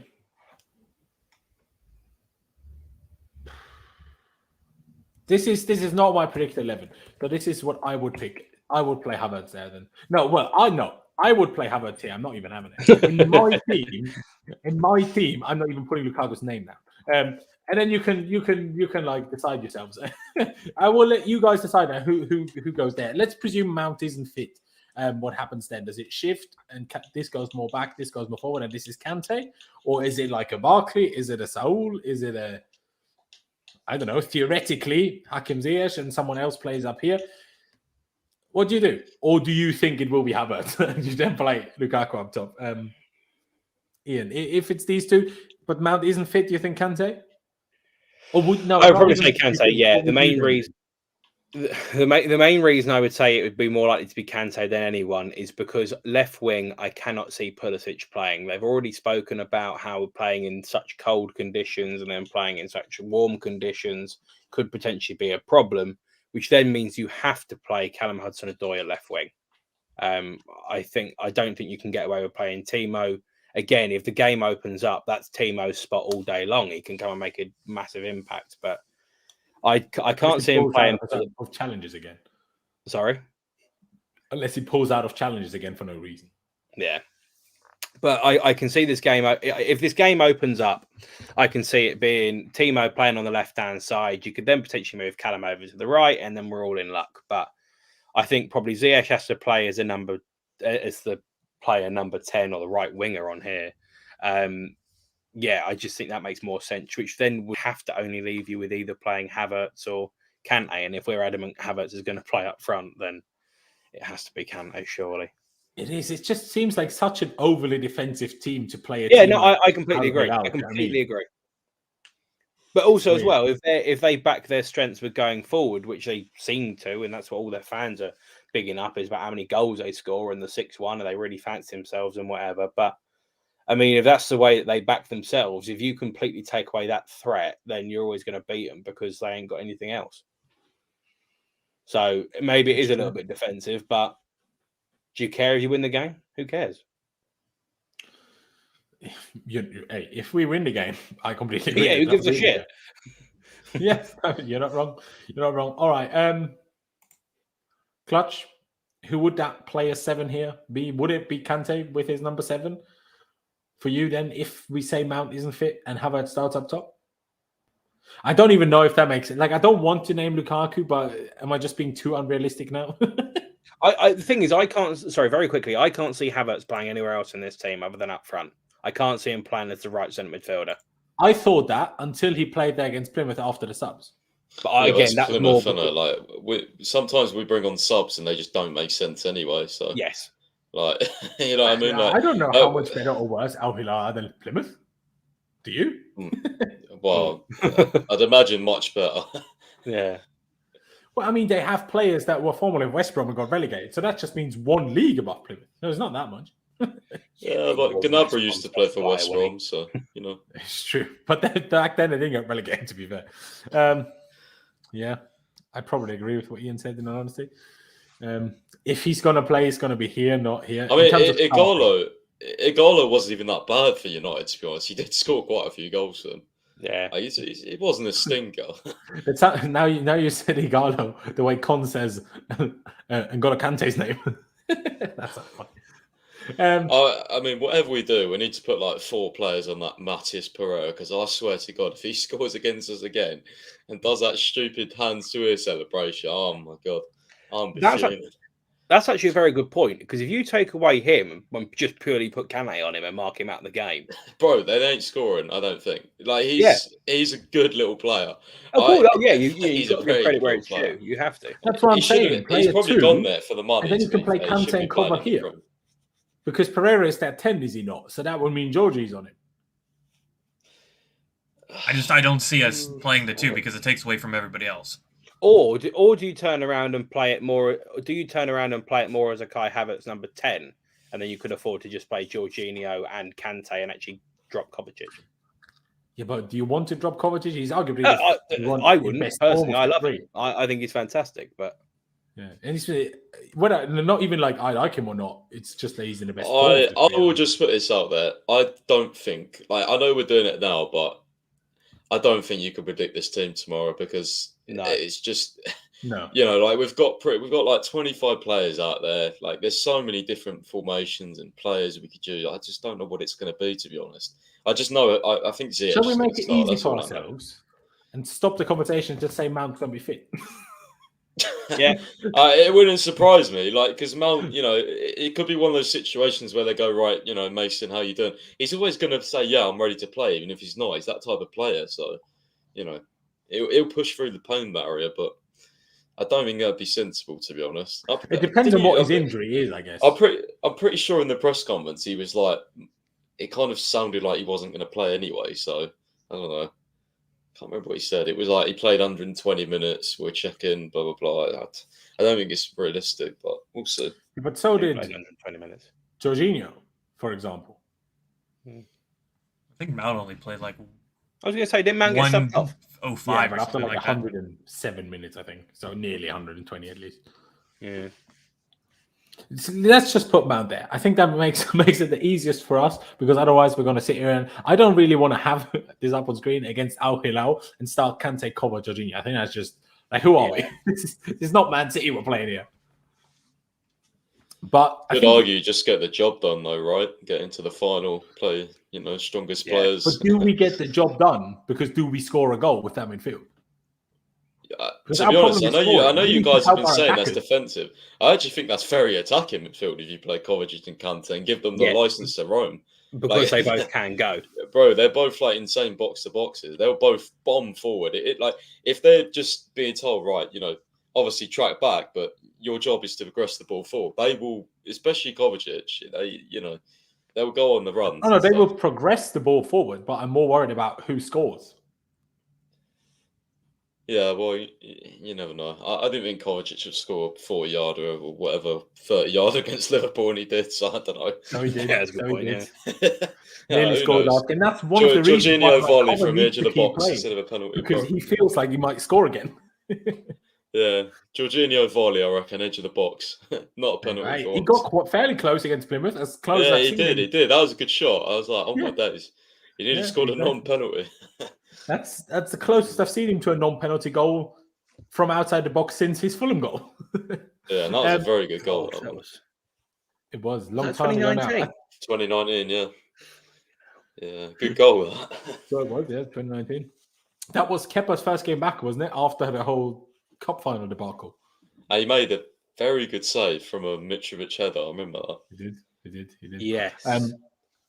We all agree that Ziyech's going to be the right winger.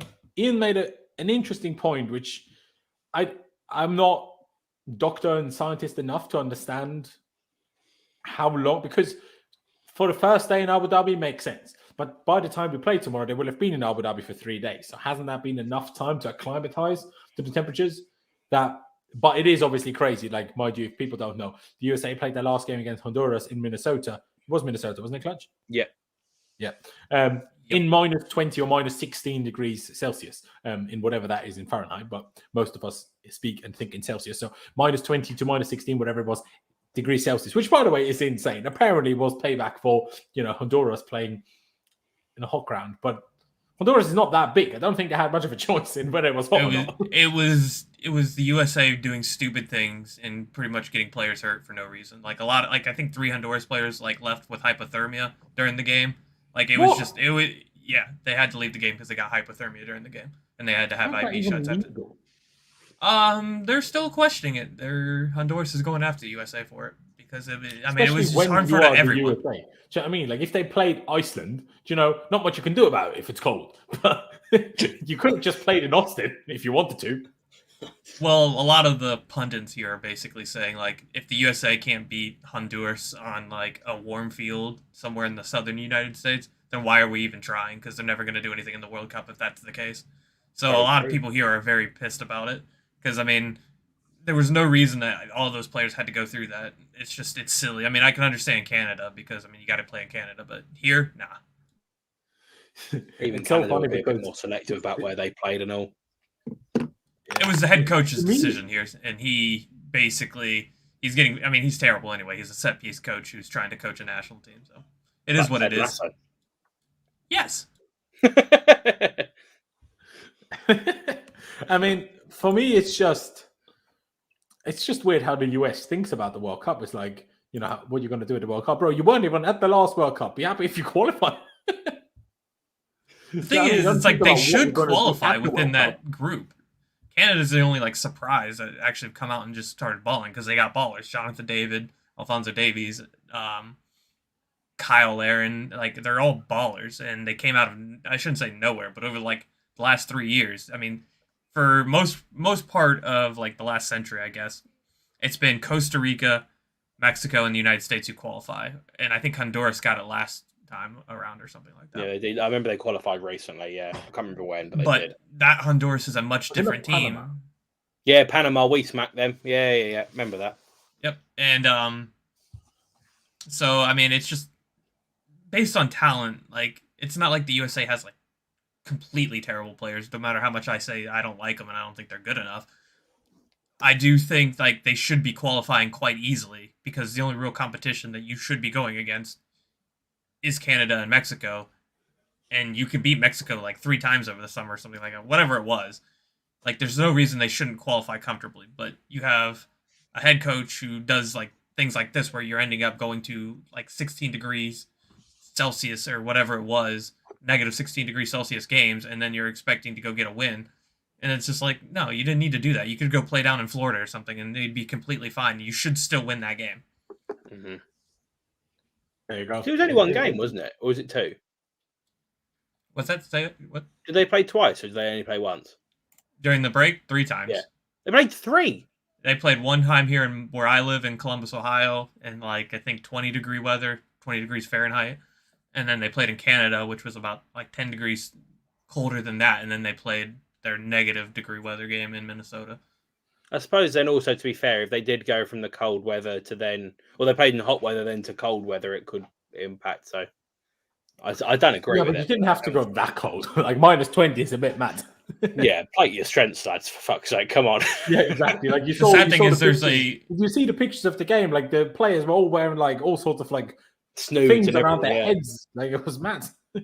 They could have literally played down the road. There's a dome that the NFL team that station there plays, and they could have played in a dome. So I don't know why they didn't, but are you sure? It is what it is. That FIFA allows indoor games? I have no idea. I assume they would. I don't know why they wouldn't. I mean, there's MLS teams that play in domes. Yeah, suppose so. It's the way. Well, let's finish off this team quickly because it's essentially one position anyway, and then we can have another Lukaku Havertz debate if you fancy it. But Clutch, as I'm talking to you, do you see Ian's point in terms of could that be dangerous for Pulisic? Because in terms of performance, Callum certainly doesn't deserve to start again after the Plymouth game. I mean, maybe. I mean, but the thing is, like, Pulisic was on the field 15 minutes or something like that. 15, 20 True. minutes, so I don't think that's going to affect him too much. And, like, literally right after that, he flew out somewhere warm and was vacationing for a day and a half before he actually showed up. This is such a bluff, isn't it? This is like them saying, "Oh, we're going to check on Pulisic," but they've already decided Pulisic is starting. I reckon, if that's true, Could be. It could be. I mean, I personally, I would start him. I mean, I wasn't very happy with Callum's last game. I think the game before that he was fine, but last game I wasn't very happy. There was a lot of positions that he could have got into, but I just like his one-on-ones he wasn't taking on. Looks like the confidence is gone, so I wouldn't want to necessarily start him here. I think we need to get him back into like his confidence. So I'd start Pulisic, and I would have zero ever starting Werner over there. Never in my life will I ever pick him on the left wing. No, I don't think Werner. Werner shouldn't. It doesn't really matter the position. Werner shouldn't be considered to start in the first place, I think. But each their own, I suppose. Pice, is it Callum or Pulisic for you? Let's take the whole temperature situation out of it. Pulisic, I think, has to be. And Ian, if we do take the temperature out of it, is it Pulisic for you as well, or would you go? It's Pulisic. He's the better footballer. Give him a game. Like, see what he does. You know what I mean? Give him a go, because we've played Callum for a few games, so let him have a game. You know, semi-final, big moment. He scored some big goals for us, so let's see what he does. Completely agree. There you go. Any last conversation to have about who starts up top, Clutch? I mean, the only reason I'd start Lukaku up there is because if we end up doing kind of the same thing we did against Plymouth, where everybody's just sitting on top of Lukaku and he's not moving in the box, and you have some far post runner like Pulisic, and then you have Ziyech put in like 20-something crosses, I think, last game or something like that. Crazy. I think you could make something of it, because I think Pulisic would end up doing that. But I personally, I'd go for Havertz all day long. Plays because he will not be as... They will not focus on him as much in the box, also because he will run away from them all the time. There will be more people marking the far post runner. Yes, that's what I would say. But I think also I see that logic. In all honesty, bro, I see it. But I think you can still. I mean, Havertz and Pulisic combined very well. So I mean, I don't see a reason why they couldn't do it again over there. I mean, what was it, Crystal Palace last year or whatever? Those two combined for like 3 different goals or something like that. That clip was going around on Twitter the last couple of days about obviously Pulisic's the chance he unfortunately couldn't score in the Champions League final. But that run by Havertz, I haven't seen Havertz run like that, I swear, since that game. Like, what has happened to all our forwards? Pulisic looks half as quick as he did a year ago. Werner looks half as quick as he did a year ago, a few months ago even. Havertz doesn't look half the player he was. Lukaku looks like a wish version of the one that played for Inter.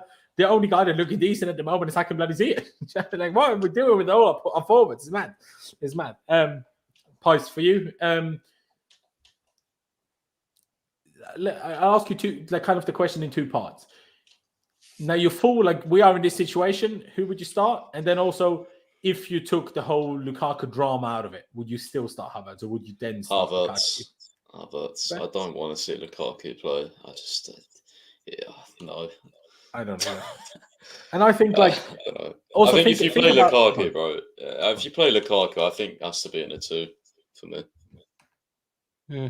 Just gets so isolated on his own. Like, he doesn't, no one knows how to use him. He doesn't, like, when he plays on his own, we use him as Giroud, and like that's not what, you know what I mean? At least with the 2 strikers, he's not even as good as Giroud.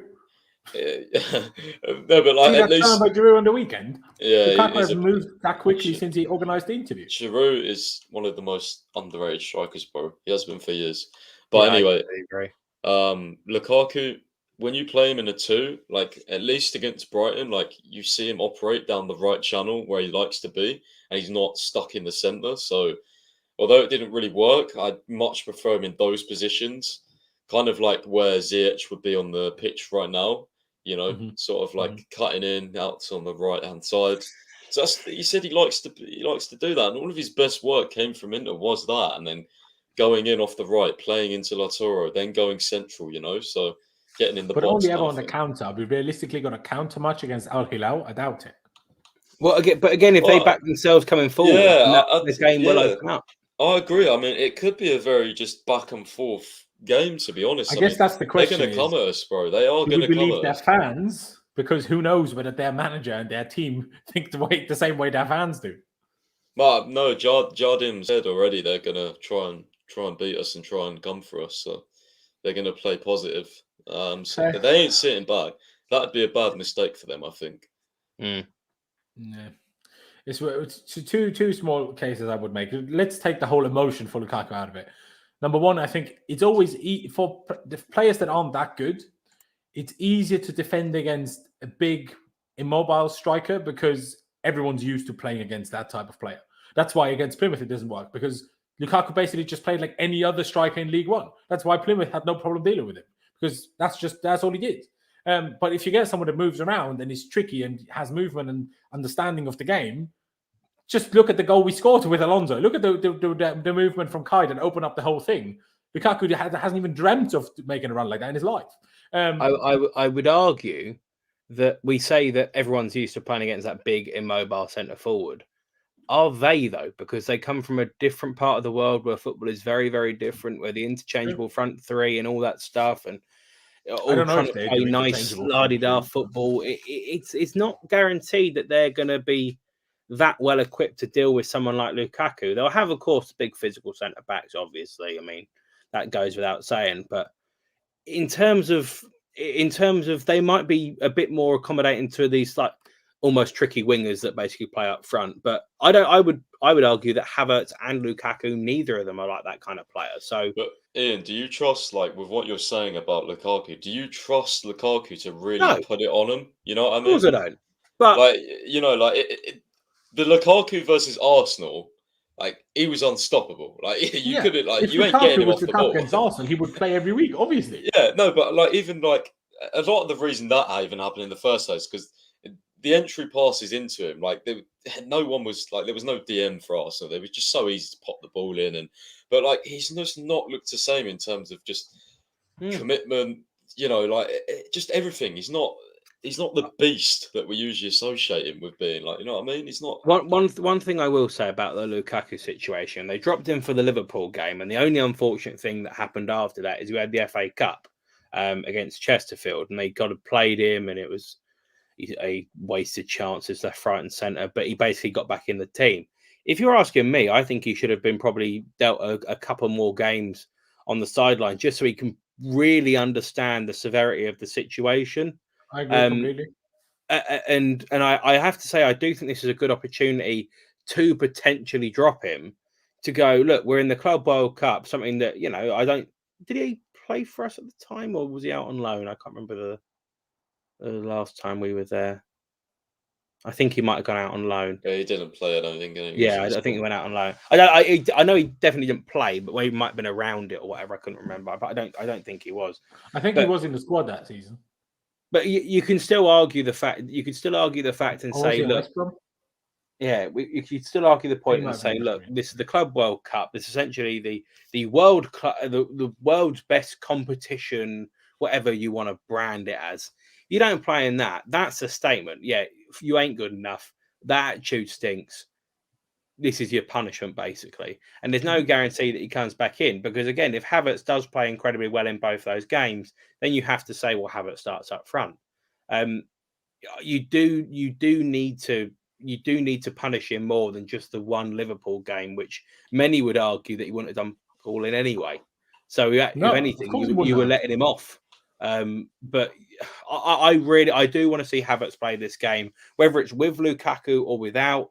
I just want him to realise that he needs to pull his finger out of his arse, and whether that be he's on the pitch and he can see it directly happening next to him, how Havertz is linking up or whatever. But I just don't want anyone to think that they're completely untouchable. And I think that we're in that very fine line between where he becomes the perfect and whatever. But I just think this is too big of an opportunity for you to not potentially make a statement against Lukaku without damaging him too much, but still make your point and make it known. Because you could even explain it well, you had nothing to do with us being in this competition, so why would you play in this competition?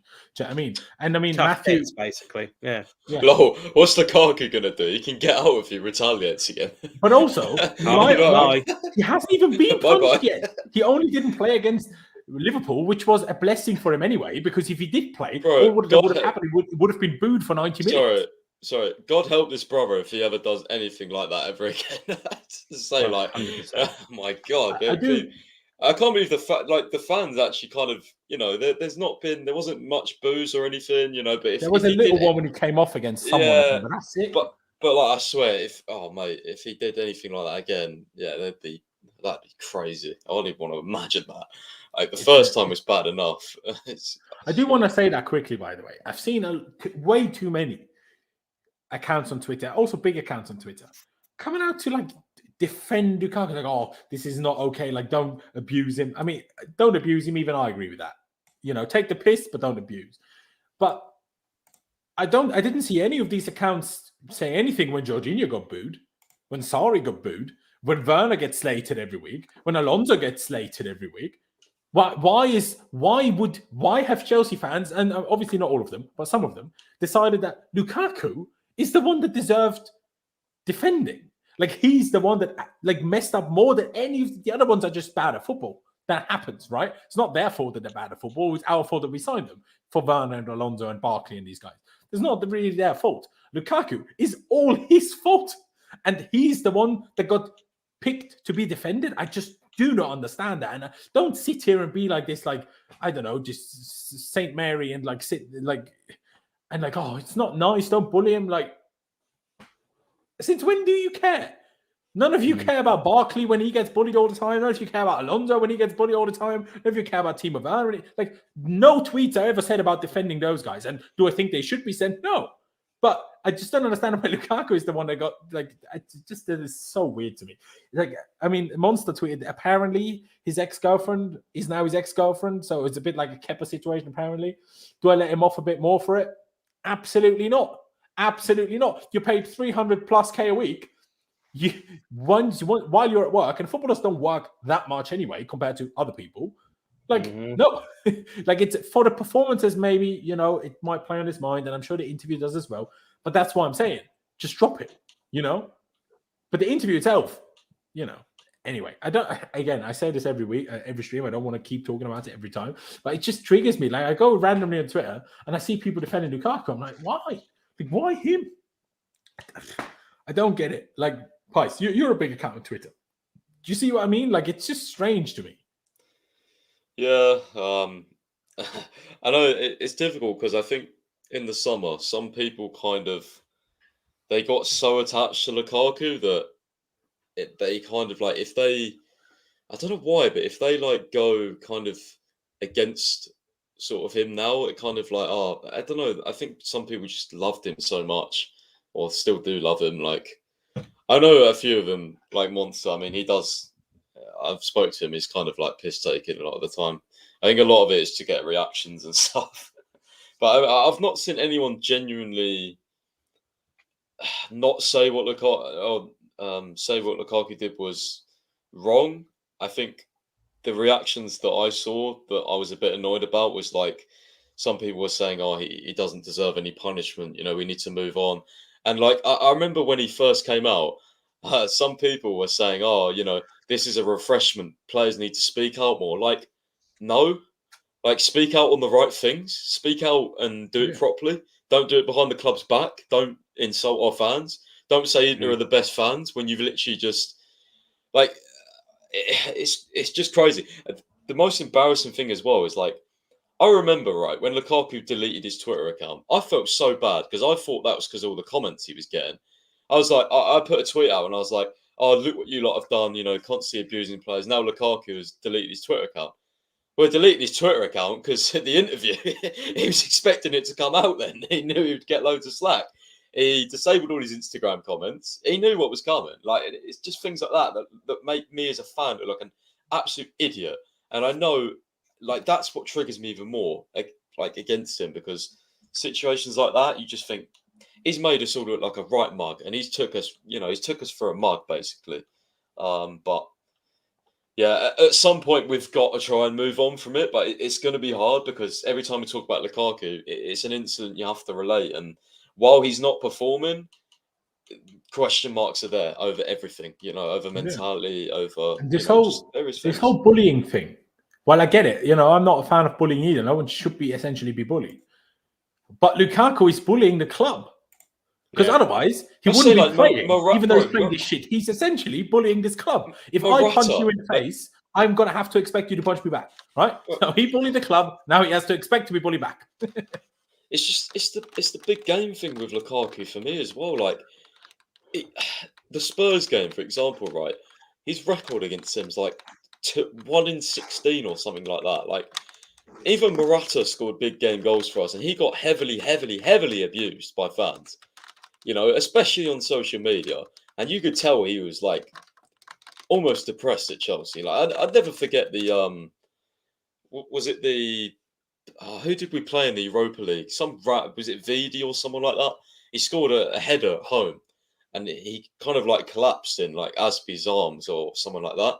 And I felt so bad for him, honestly. But Lukaku, like, you did this to yourself. You know what I mean? Like, you did this to yourself. You provoked this reaction. Morata provoked that reaction only for being bad at football and bad at finishing. Like, that was kind of unwarranted for me looking back on it. Initially, because he tried to play through back pain because he wanted to not let the club down. That's I what don't understand this fan base, right? You hear what Werner said as well.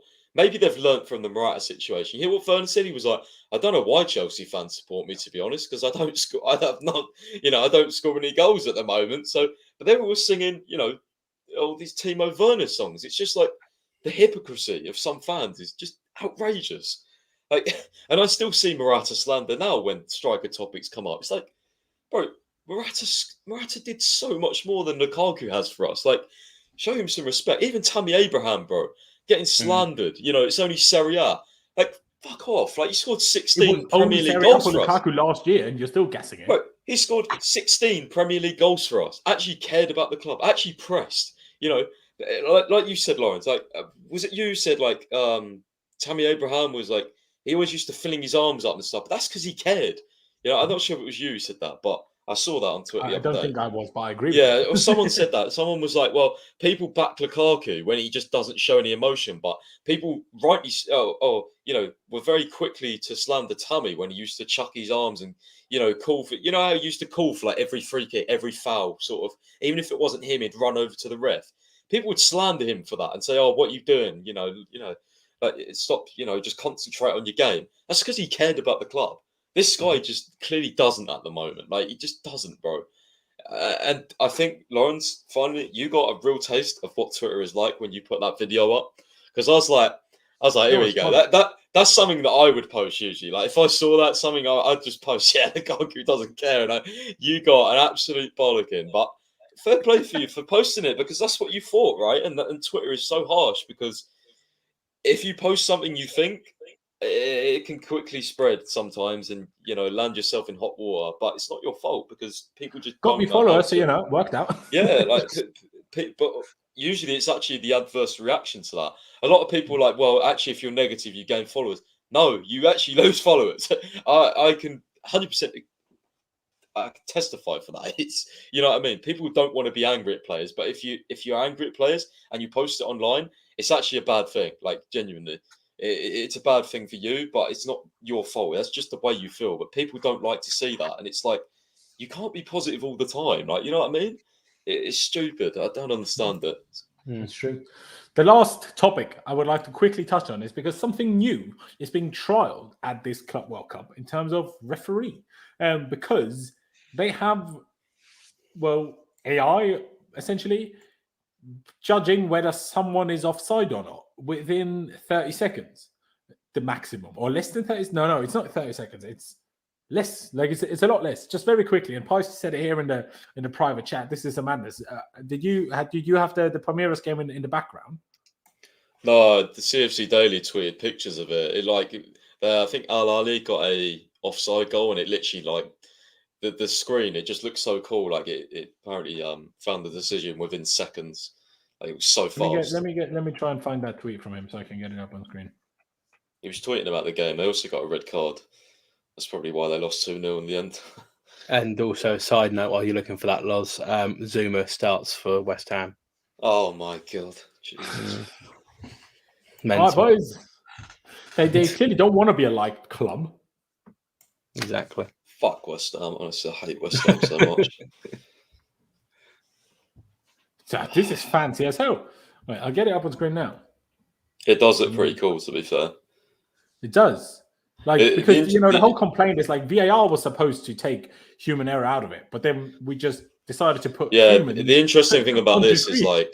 it basically they're trialing it in this tournament, and if it like works well, it could go worldwide, and it could be like the new thing. So yeah, robot VAR they're calling it, I think. It's crazy. Yeah. When that loads, give it half a second or two. 5 or 10. So essentially what's happening is, like I said, they're using some AI to decide whether players are offside with, I don't know, forgot the number of cameras, but like ungodly amounts of cameras in the stadium. And they're looking at everything, making sure, whether someone's offside or not. To me, if that works, they could clearly also use it for fouls, because couldn't those cameras then easily track whether there was contact or not? Like you would know every single, like obviously sometimes not every piece of contact is a foul, fair enough. But every dive, if this was implemented, would so easily be used, caught, because surely these cameras, if they know whether someone's a millimeter offside, surely they would know if two people touched. So from that logic, I think it looks quite cool. Clutch, what do you reckon?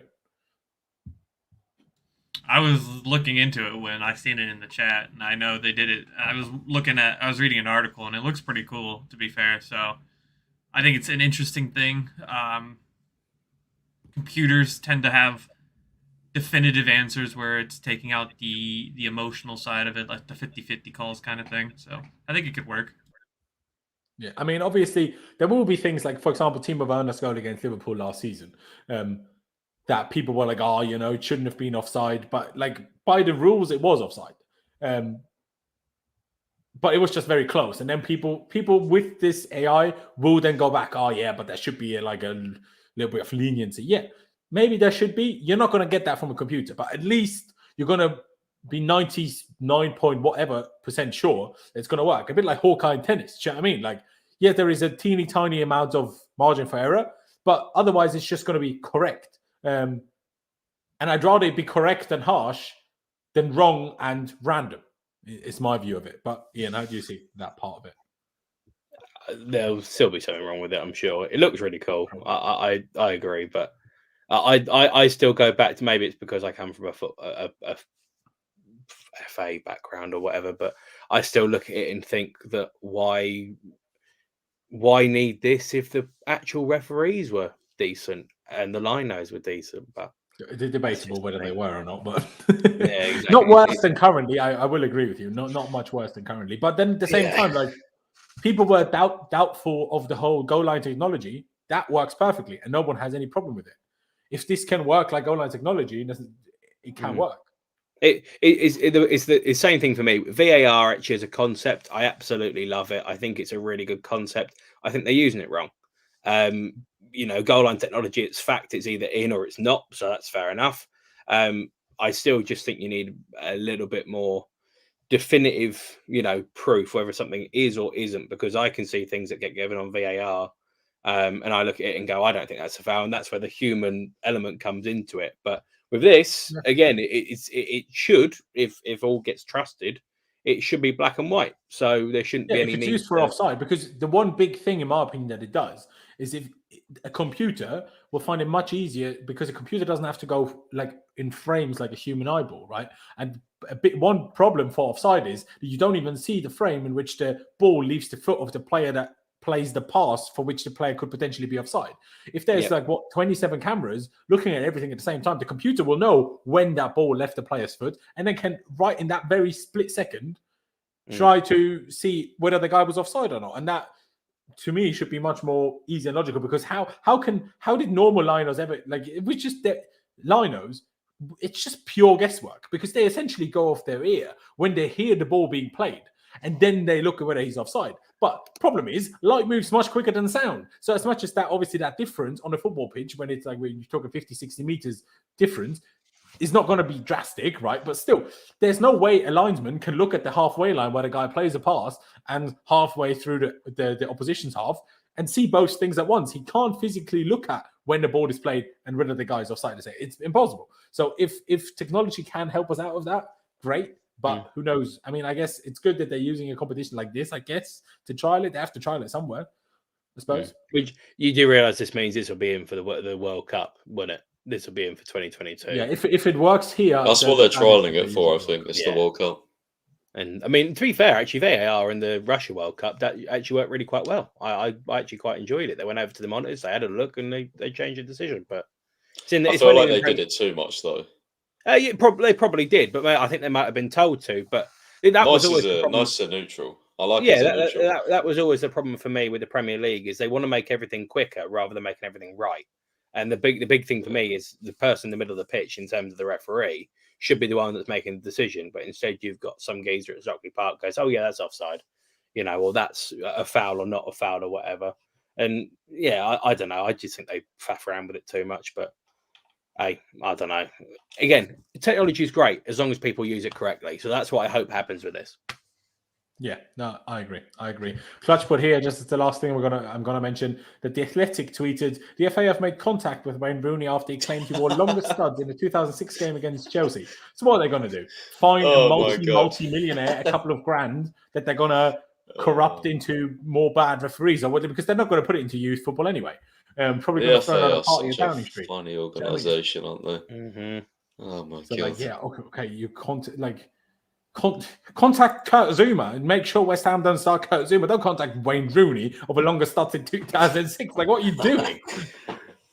It's ridiculous. But, ladies and gentlemen, I think we're going to leave it here. Like I said, I tweeted this yesterday. We were touching on it at the very beginning of the stream. I am very, very excited for not necessarily tomorrow's game in specifically, but just for the Club World Cup. I just want to win. I don't know. I'm looking forward to it. It's interesting. Like, we're trialing this new VAR type thing, it's just playing against players from leagues who we've never played against. Like, it's just something different, a bit, not just like Spurs 3 times in 2 weeks. I mean, like a bit of mixing it up. So, I'm quite excited for it from that point of view. But, ladies and gentlemen, I appreciate every single one of you that has tuned in today. Big ups yourselves. If you're still here, and we still have nearly 200 people here. If you are still here, please be sure to subscribe. On the road to 15,000 subscribers, hit the big red subscribe button down below. It doesn't cost you any money. It doesn't cost you any time. As is the same with the like button. So do both. Subscribe and hit the like button if you haven't already. Check out Craig's channel or Ian's channel at Craig28. Link is down in the description below. Check out Clutch